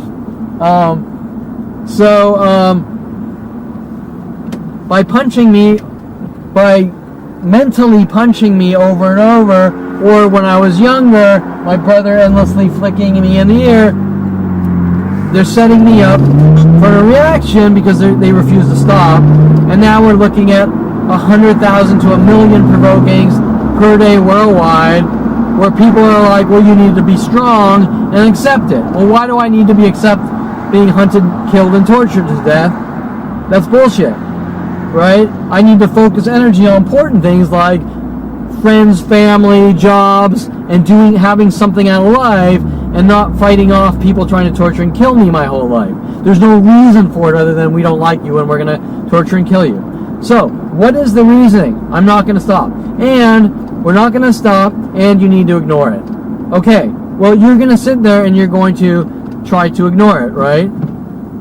And you're going to sit there and you're going to hold back. I need to ignore it. I need to ignore it. I need to ignore it. I need to ignore it. I need to ignore it. Now, eventually you're going to break, right?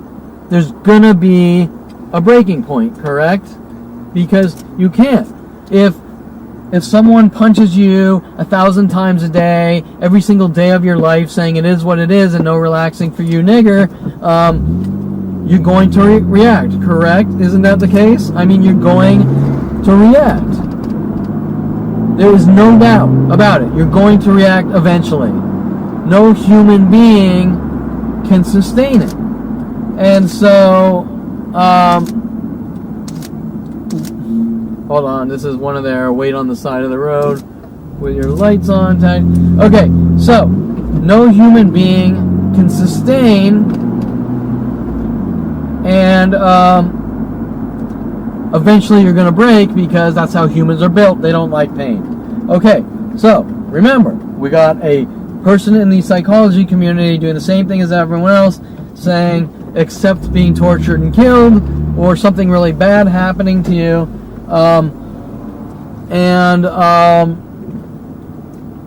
right? And we have my own attorney who damn well knows I'm innocent because he's lying. If he thought I was guilty, he would still be obligated to give me a fair trial. But he wants me dead and gone, helping them because I can't tell you why. Maybe it's pure pressure and he wants to feel important amongst his judicial friends who are douchebags, murdering douchebags. I can't tell you. But people that normally would help everyone else in life are refusing to help me, and that's almost everyone on the planet.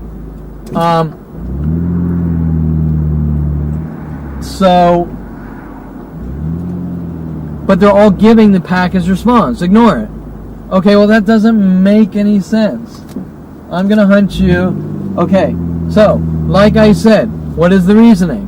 You're sitting there, you're holding back, you're holding back, you're holding back, you're holding back, you're holding back. A month goes by, a year goes back. I'm not going to react. I'm going to ignore it. I'm holding back, I'm holding back, I'm holding back, I'm holding back. And finally, bam, you snap, right? Boom. Something really bad happens, right? Okay.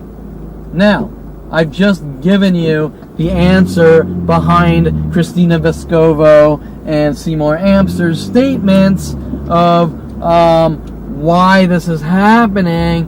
It's happening because it's a setup to try to make me look like a violent paranoid schizo, and it's a setup to try to get me to snap no matter what it takes with the judicial system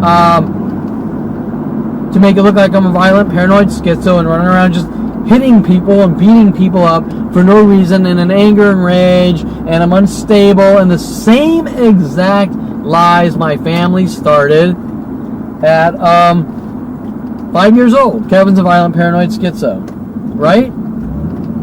Okay, so that being said, we're now back to the Kevin is a danger to himself or others. There you go. That is the entire equation since 5 years old.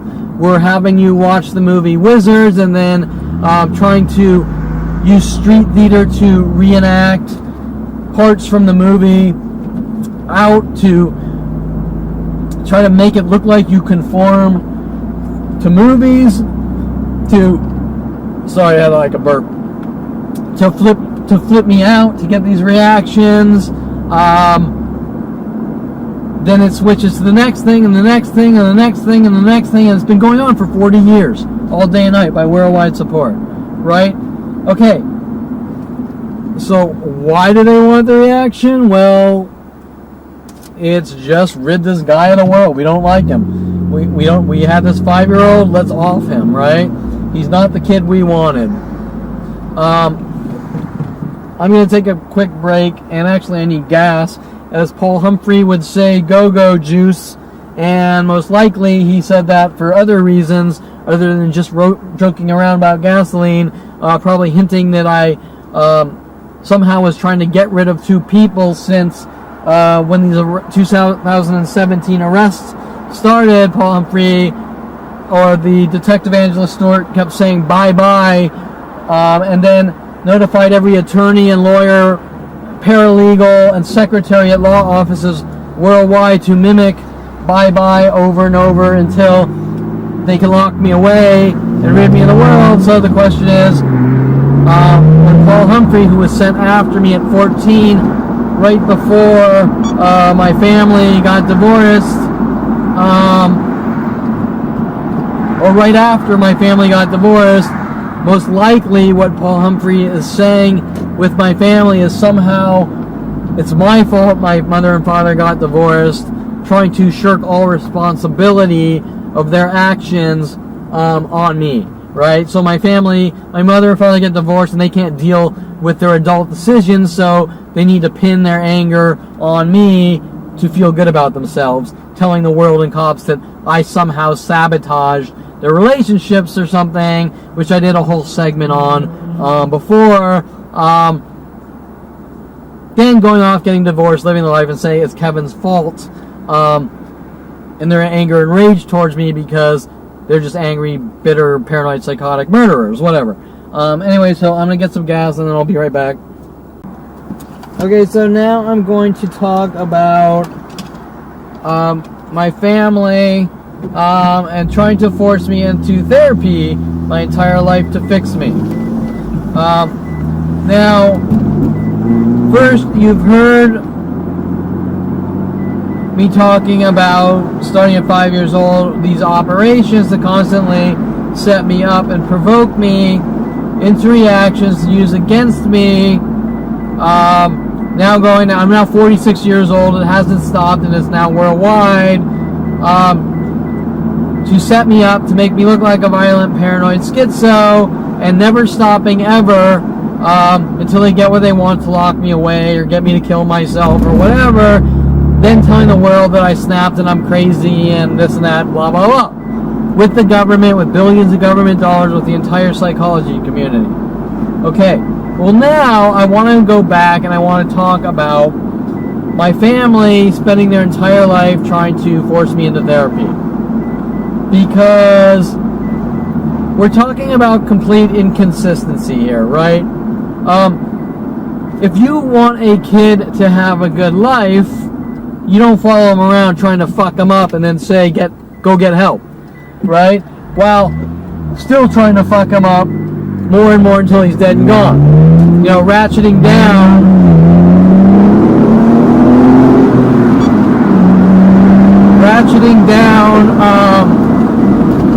over and over until you keep snapping someone or trying to break them or do this to them or that to them, and at the same time saying get help because I want you to have a good life. The whole concept of following someone around, abusing them to death, isn't because someone wants them to have a good life. And I find it hard to believe that my family and the police government are doing all this so that I can have a good life when I had no concept of anything at 29 and I was out living my life to find out that at 29, met with Mike Huntley, we're using the system against you, you're a dead man, we're going to rid you of the world, I've given you enough rope to hang yourself with, does not sound like the statement of people working with my family who want me to have a good, healthy life and thrive and have friends and relationships and make money are not the types of things people say. I'm translating this for you. Mike Huntley, I exerted 25 years of my life to lock you away in jail cells, mental institutions, have you killed. I'm telling you that because you associated with girls with tattoos, silicone implants, strippers, porn stars, waitresses at pool halls, whatever, that's unacceptable and you need to die. But also I want you to have a good life provided that you do exactly what I say, date who I tell you to date, eat the food I tell you to eat, sleep when I tell you to sleep, have the hobbies I tell you to have, blah, blah, blah. Other than that, it's an unhealthy life for you. Well, that isn't. The only thing unhealthy about life is someone trying to dictate someone else's life and convert them into what you want them to be. Example, I want you to be a devout Jew who marries a Jewish girl and goes to a temple every Saturday. And if you don't do that, we're going to hunt you and kill you. Has nothing to do with healthy lives or people wanting you to have healthy lives. It has to do with people telling you what you had better do or they're going to kill you. So what does that have to do with psychology, being healthy, taking responsibility for your life, you name it? Nothing. And that's my point. Well, I got to stop the camera because I'm going to wash my car, and I got to wash all the Coke or whatever someone threw on it because usually they spit on my car, they throw drinks on my car, they slash the top, they slash the tires, they throw cat food and cat litter and cat shit on my car, all because, remember, these people want me to have a good life. That's why they're doing it, right? Well, no, that's people like Greg Koenig in unit number 2, who was told and most likely paid off by my father or Lorraine Escobar or my mother, telling me what I can and can't do, and he would ask me questions like have I ever smoked weed and then come after me and things like this, which all linked straight back to my family and police. Okay? Well, things that don't normally happen and things that people don't normally care about. Also, I've just pulled up to the car wash and it appears a guy sitting in a gray Mercedes waiting for me backwards, and I haven't turned off my engine or lights, and so he got mad and he just turned on his lights, pointed in my direction. showing that it looks like he was kind of waiting for me. Now, how do they know each and every place I go? Well, that's a complex answer, and it's not necessarily that they know. They kind of profile. For example, if my car's really dirty, oh, now he just turned off his lights, so he turned them on and off for no reason other than I'm here.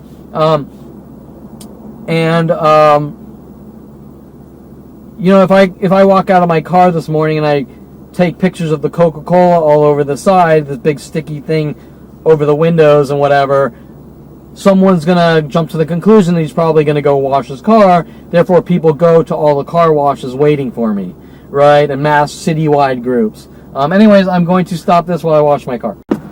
So, okay, I washed my car, and I'm always too much in a hurry to dry it, so I just let it drip dry, but whatever. It's an old crappy car anyways. Total value of my car right now, I think, is like $3,500 tops, right? So it's a 2008 Mitsubishi Eclipse, which I love the car, but you know, it ain't nothing special here. But so anyways, yeah, and so it's a black guy waiting for me in a Mercedes, shining his lights on me, trying to intimidate me. Oh, my lights, speaking of which. Okay, so what the hell was I talking about? Because it was a very important topic. It was,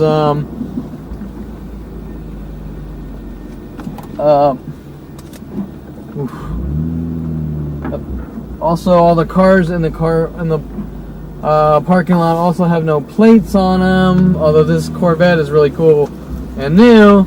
They're also both black. That is a new car, but anyways, let's see, what was I talking about? The psychology. I gotta figure out what the hell I was talking about, because I can't remember.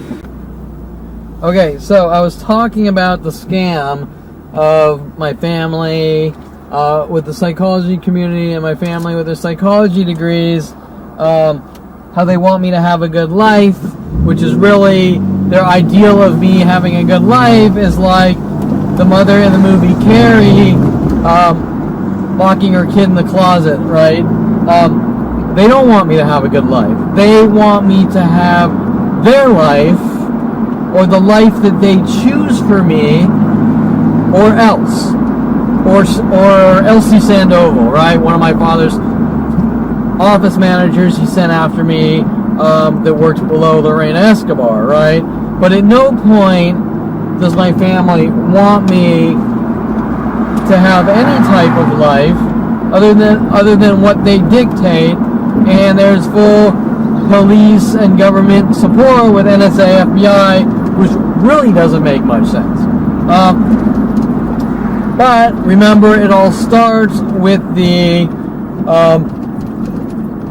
he's a danger to himself or others package tactic to control and dictate what I can and can't do on the most minute level, right? Now, I don't feel like debating to try to get some kind of solid answer on my family's thought process when I was 5 years old, because I'm not going to get that answer unless they specifically, in an honest conversation that makes sense, speak to me about why they're doing this.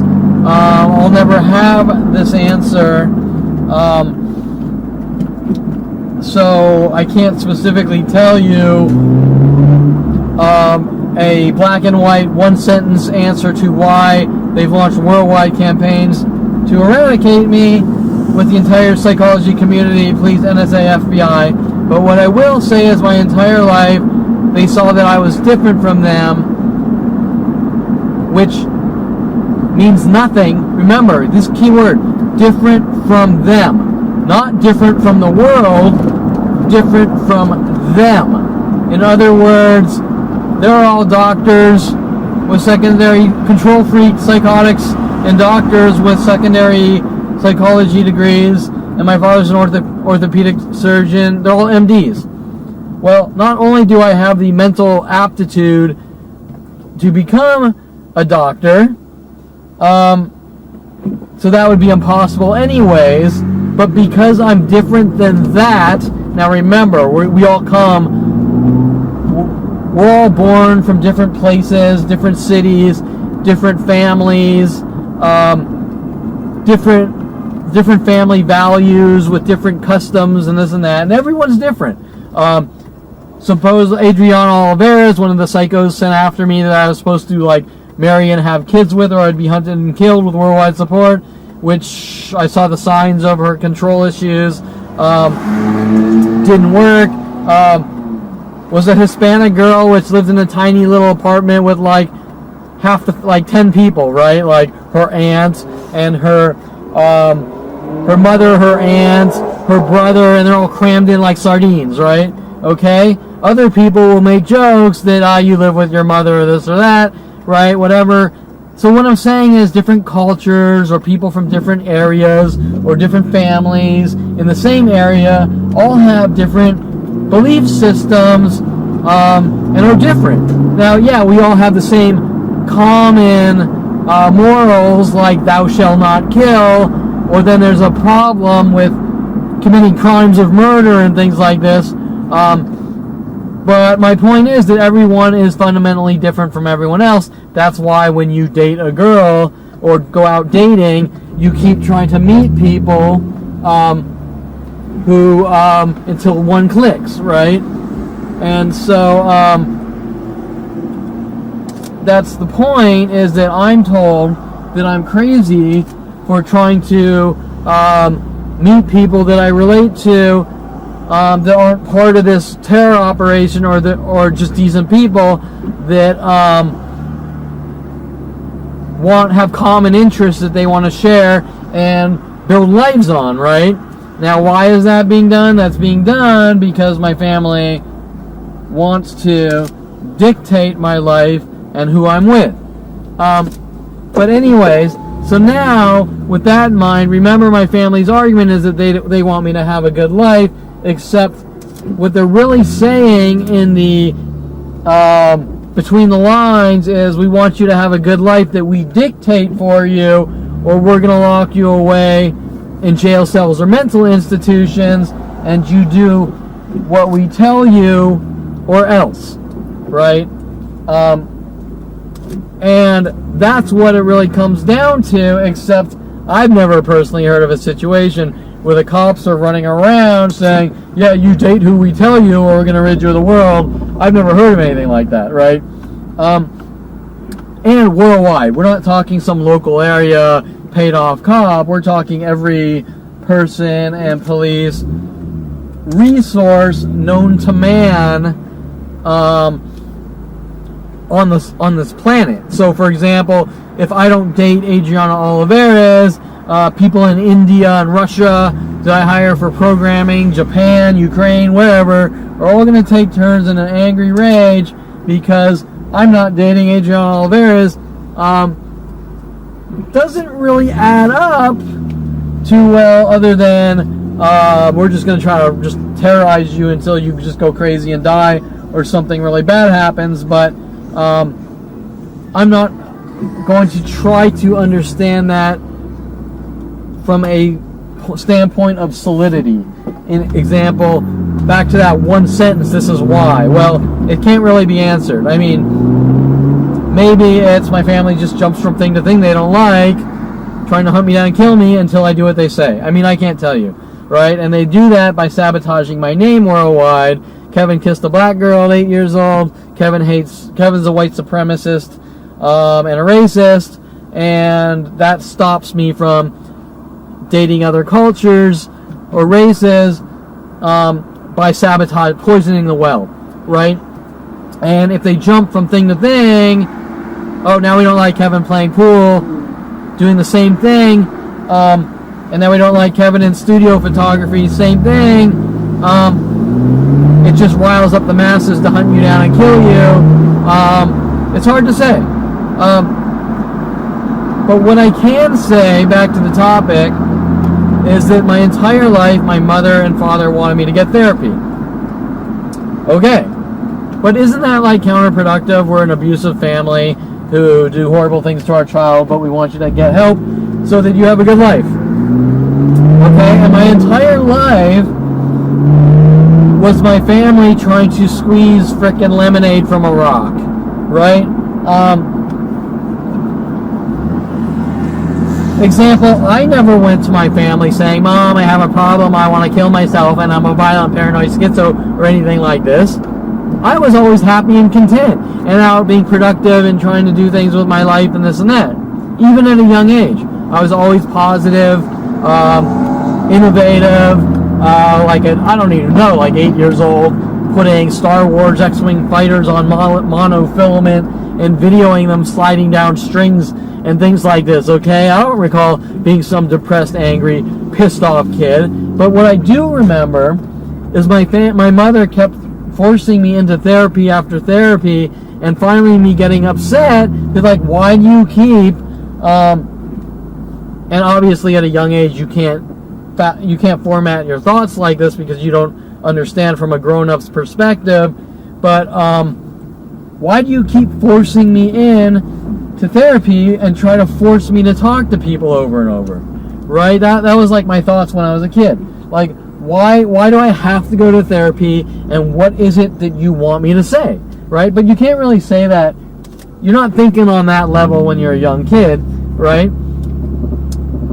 I mean, so they want to create a problem, and then they want to fix the problem that they're creating instead of leaving me alone and letting me live my life, right?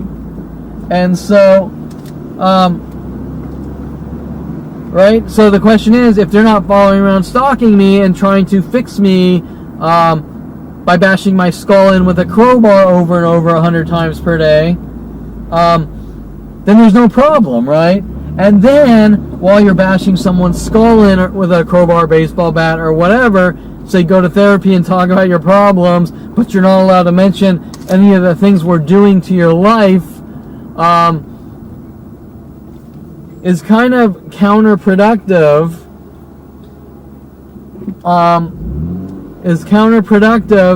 To trying to give someone a good life, right? So they're their own worst enemy, but more important than that, they're creating all the problems for me. And the question is, there's a point where things get completely obvious, right? Where I prove to them on video that, look, these people are threatening my life and this and that. Oh yeah, that doesn't matter, go get help. Well, if people weren't hunting me down like Mike Huntley for the first 14 years to 29, that's 25, around 25 years, right? 14 years to 29, and at 29, my life does a 180. Here we have another guy pulled off his plate. It's not even okay. So 29, whatever, 25 to 80, 14 to 29.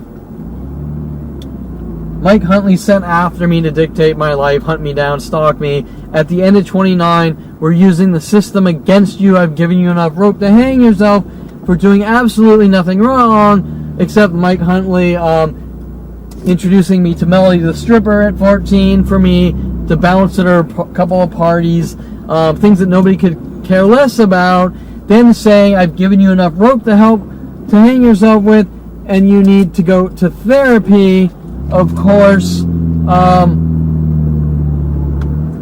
you need to go to therapy, but of course, what am I supposed to say to the therapist? I like hot bitches with big tits, right? What guy doesn't? What guy does not like some hot girl with huge silicone tits that gets nasty? Now, I'm here to tell you that every fucking guy likes that, unless they're gay. Every guy likes that, okay? They might not admit it. They might go to their cotillion or whatever, or be afraid to say it to their mainstream, whatever. They're perfectly normal mainstream golf club friends or whatever. But I can assure you that that guy that is afraid to say it likes it, right? So my point is that what is therapy going to do? Hey, you're going to go to therapy. What am I going to say? Well, you went to a lot of strip clubs because Rhodey and 3 other people told you to go to strip clubs. Say, Kevin, come with me and let's go to strip clubs from the age 20 to 30. Okay? And now I'm going to go to therapy. And what am I going to tell the therapist? I'm a horrible monster and depressed because I like hot chicks who get nasty, blah, blah, blah, whatever. Okay, well, every guy likes that. That's the point. And then they're going to turn it into something else. Oh, they're going to do what they did. Well, because you associated with a lot of strippers or you built adult websites, therefore you hate women. Going from one tangent to the other. What does that have to do with the tea in China, right? What does building adult websites have to do with hating women or being angry? That's like saying,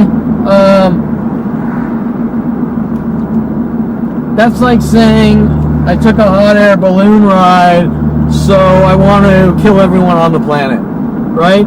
There is no logical, factual basis other than some loony formulating things from thin air that don't make any sense at all, any way, shape, form, no to man. Right? So, once again, what are we talking about? Well, a family that wants to fix me by ridding me of the world because I'm not like them. Right? Okay, so when do these signs of Kevin thinks for himself start? Well, they start at a young age. It's so hard to, I talked about building RC cars piece by piece, which is what you did at 13 or 12, maybe 11. Before that, I was building those little plastic models with glue, which nobody does anymore. A little before that, so that's 9, 10. And something in them, I bought the piece of crap. I built the hot rods and cheapo piece of shit cars in high school when everyone was out buying BMWs, trying to look special, right? And I was more about substance and depth. And so I can't imagine a family getting mad about that. I would think a family would be happy, but because the first thought that went through my head wasn't, I'm going to be a doctor, I'm going to be an orthopedic surgeon like my daddy, and I'm going to get a secondary psychology degree so I can torture animals and my children. Because they saw something different than that, they got mad. Now, how does that link to all these random strangers worldwide? I don't know. Because let me tell you, if I grew up in Hidden Hills and Calabasas and I wanted to be an auto mechanic, which is totally blue collar compared to my family's white collar background, then well, it's a little off, and that's not what I wanted to do for a living, but while it's a little off, that's not going to piss people off. For example, all the mechanics in the world aren't going to say we need to hunt down and kill Kevin Perlman because he was born in Hidden Hills and he wants to become a car mechanic, even though everyone in the white collar world wants to become lawyers and doctors, right? That's not the type of thing that pisses off mechanics worldwide, if you get my point, or people in the adult industry, or more important, people in Hollywood, which do have lots of middle or upper class people, right? So it doesn't really make much sense why these people are so angry at me. Hence why it's more about something they accuse me of at my early childhood. So So what are they doing by constantly trying to force me into therapy? Well, you got both things going on. You constantly got the attacks, right? We're going to try to make you look like you're angry. We're going to make you look like you're full of anger and rage.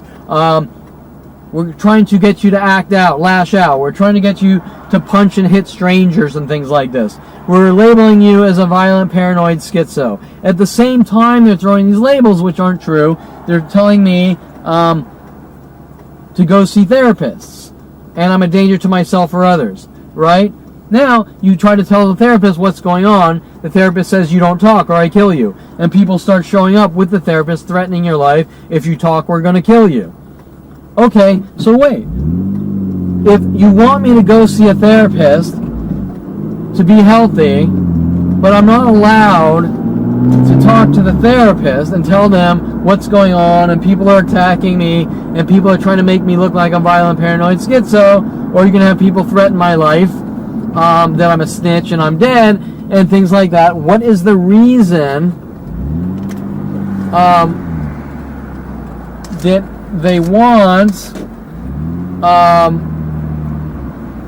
what is the reason that they want me to go to therapy? Well, they want me to go to therapy so that the psychologist or psychiatrist can be paid off to throw bunk psychological labels on me, to remove me from society or incarcerate me for life for the crime of being born and being different than my family. Okay, and when I say different, like I said before, I'm not talking about you or the next person. I'm talking about my family, right? Example, if I were to be a car mechanic, chose to be a car mechanic, other car mechanics shouldn't get mad. They'd say, cool. If I choose to be a studio photographer, who gives a shit? Nobody's going to care except my family, right? So my family,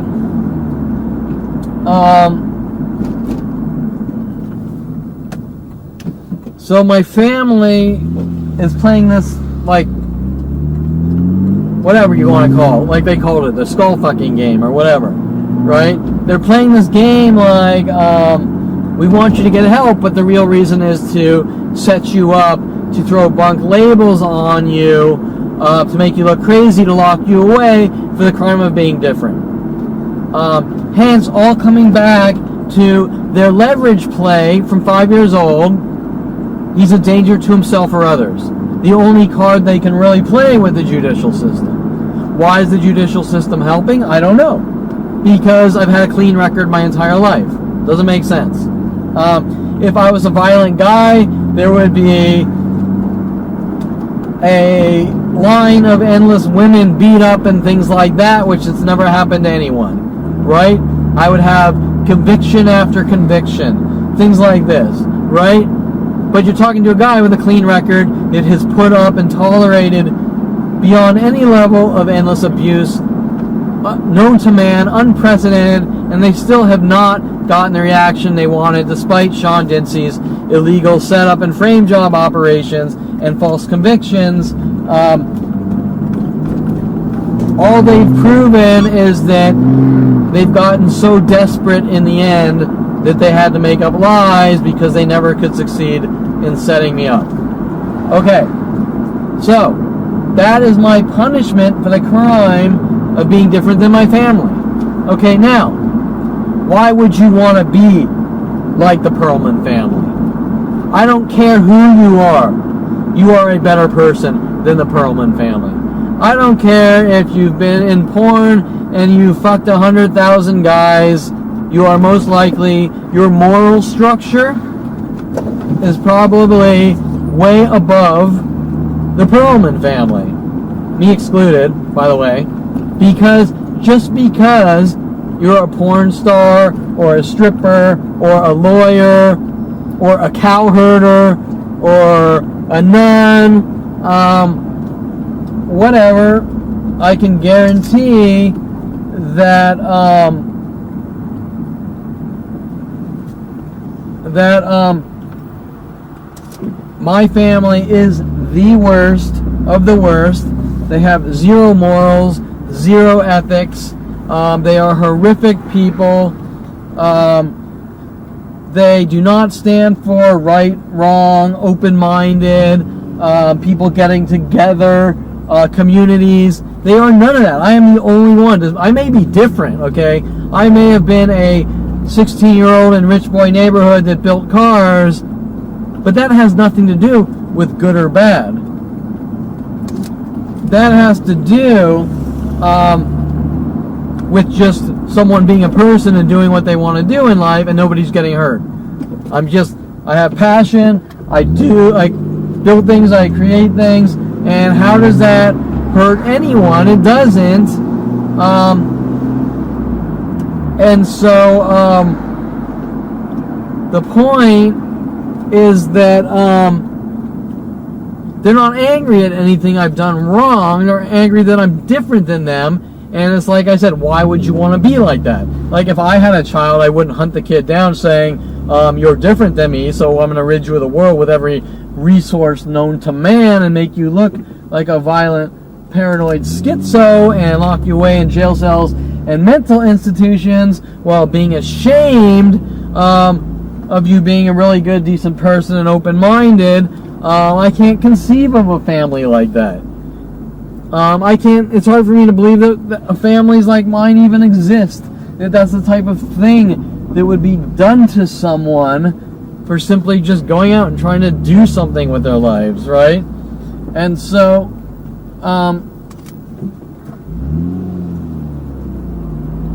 so to sum it up, it's kind of like, hey, we have a kid,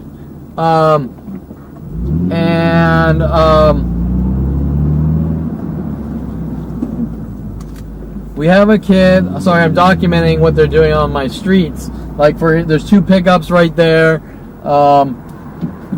They have the red cars together tactics amped up.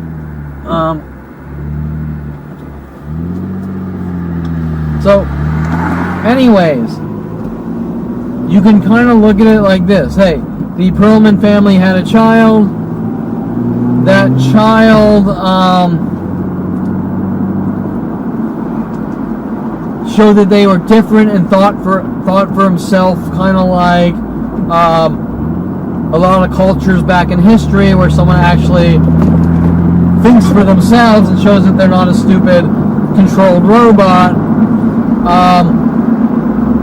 And my family got mad. And so in order to control me and for them to get what they want and dictate my life, they start making up the psychology lies with their psychology degrees that I'm a violent, paranoid schizo, then trying to force me into therapy to get false confessions, coerced false confessions they couldn't get. That goes on for 40 years where they're still trying to get me to go to psychologists to tell them what they want to hear. I don't know what they want to hear, right? Because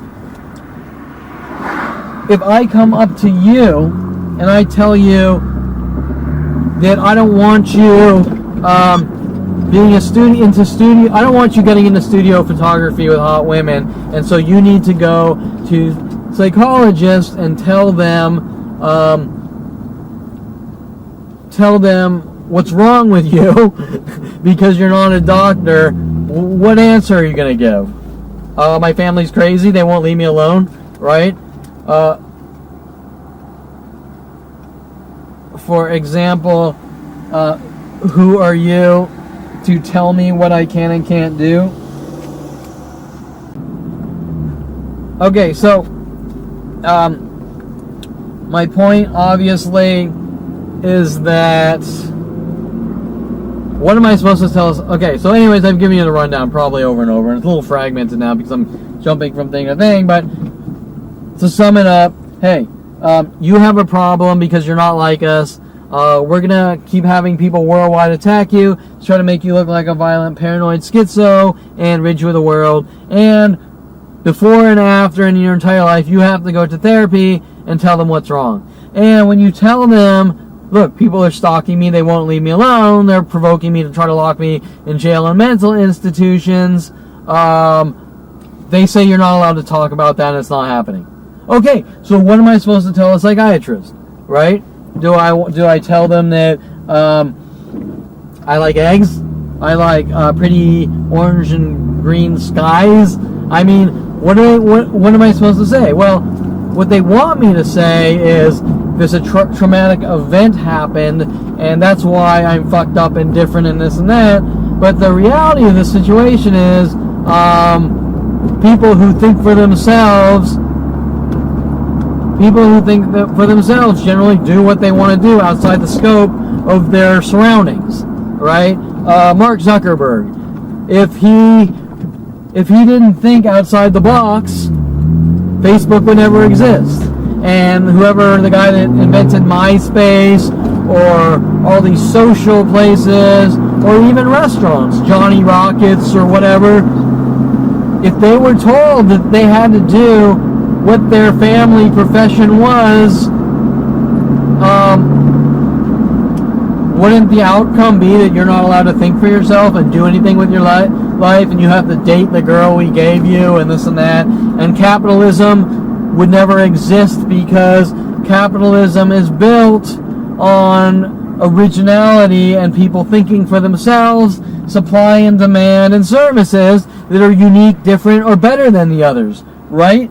And to take that out of the life equation says what? You're not allowed to do anything but what we tell you, right? So, and if I, Kevin Perlman, don't do what I'm told, then they try to make me look like a violent, paranoid schizo, especially after 18 years old. Being that I'm 46 now, and every day of my life, I have worldwide groups saying that you're not allowed to go to coffee shops. You're not allowed to leave your house. You're not allowed to go to restaurants. You're not allowed to associate with that girl because she has tattoos. I'm 46 years old, okay? The whole concept of you're out of control because you talk to a girl with tattoos not only does not have anything to do with out of control.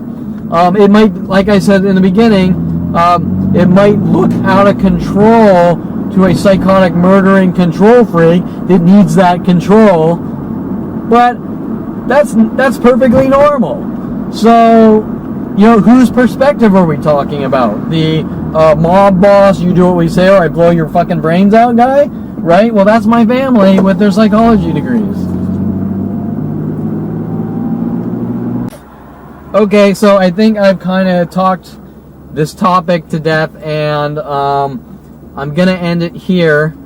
Go home. It's 10 o'clock.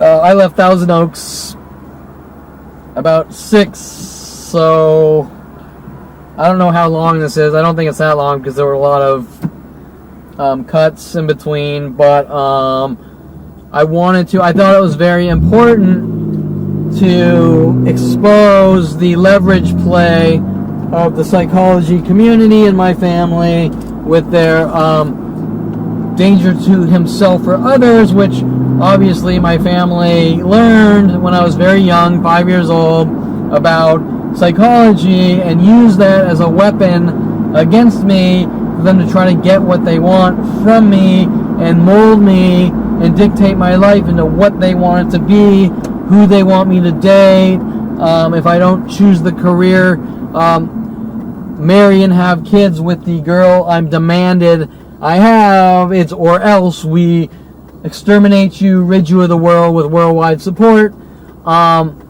which is completely unacceptable, okay? Nobody should be forced into liking a girl they're not interested in. No one should be forced into doing anything they don't want to do. And I'm not going to say that life is that simple and everyone has a fluffy life where they have choices their entire life, but what I am going to say is that most people have enough choices to keep themselves safe and alive. And to tell someone you date and be with a girl or we're going to hunt you and kill you that is abusive, that is not healthy or safe for someone. Those are violent situations. To tell someone this is what you have to do for a living, while they on the side start side businesses or try to do different things, and people are contacted to torture them to death, like was done to me, is not healthy. To try to lock you into that position. It's one thing if you don't want to leave in depression or something, which is not the case on me, but it's another to say you do what we say or we kill you, or make you look like you're manic, and then try to lock you in jail cells, mental institutions, dirty up your name, and then say this guy has problems and I want control over him, right? I want custody of him, I want control over him, I want power of attorney, you name it, are pretty much violent situations, not on a physically violent level, but on a situation that riles up, creates problems that could easily go south, and create... I'm not saying I've done anything wrong or violent, but what I am saying is that those are the types of situations. Trying to lock someone in and force people into things are situations that end badly, right? I guess that's what I'm trying to say.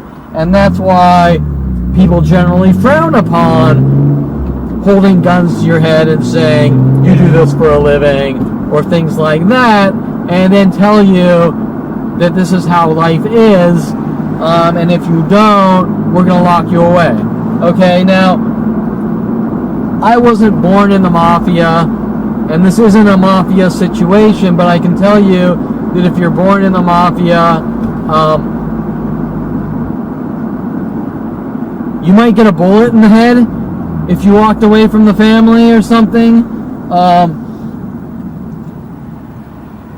But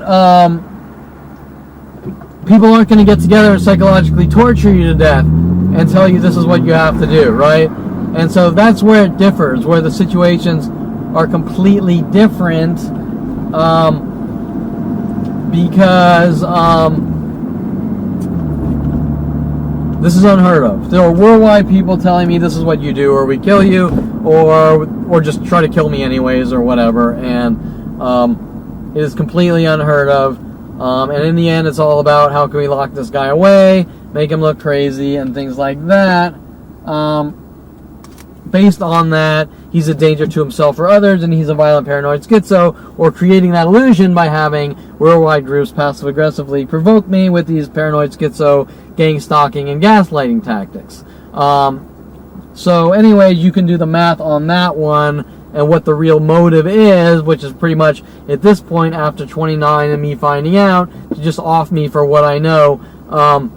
And I'll just sum it up as there because this is full, remember, this is full police, NSA, FBI, and worldwide support involvement in doing these things to my life. And it's not just one psychopath police officer paid off by my family. There is literally worldwide support, 100,000 to 1 million attacks per day worldwide directed at me, probably a lot more. And how does someone even accomplish like that in the name of you do what we say or whatever? I can't tell you, but what I can tell you is it's on the equivalent of Adolf Hitler turning a country against the minority races and cultures like Judaism, based on his fucking banter about inferior races, and lots of people actually believing the stupidity, which is like over my head, right? It's like, how do you even tell someone shit like that?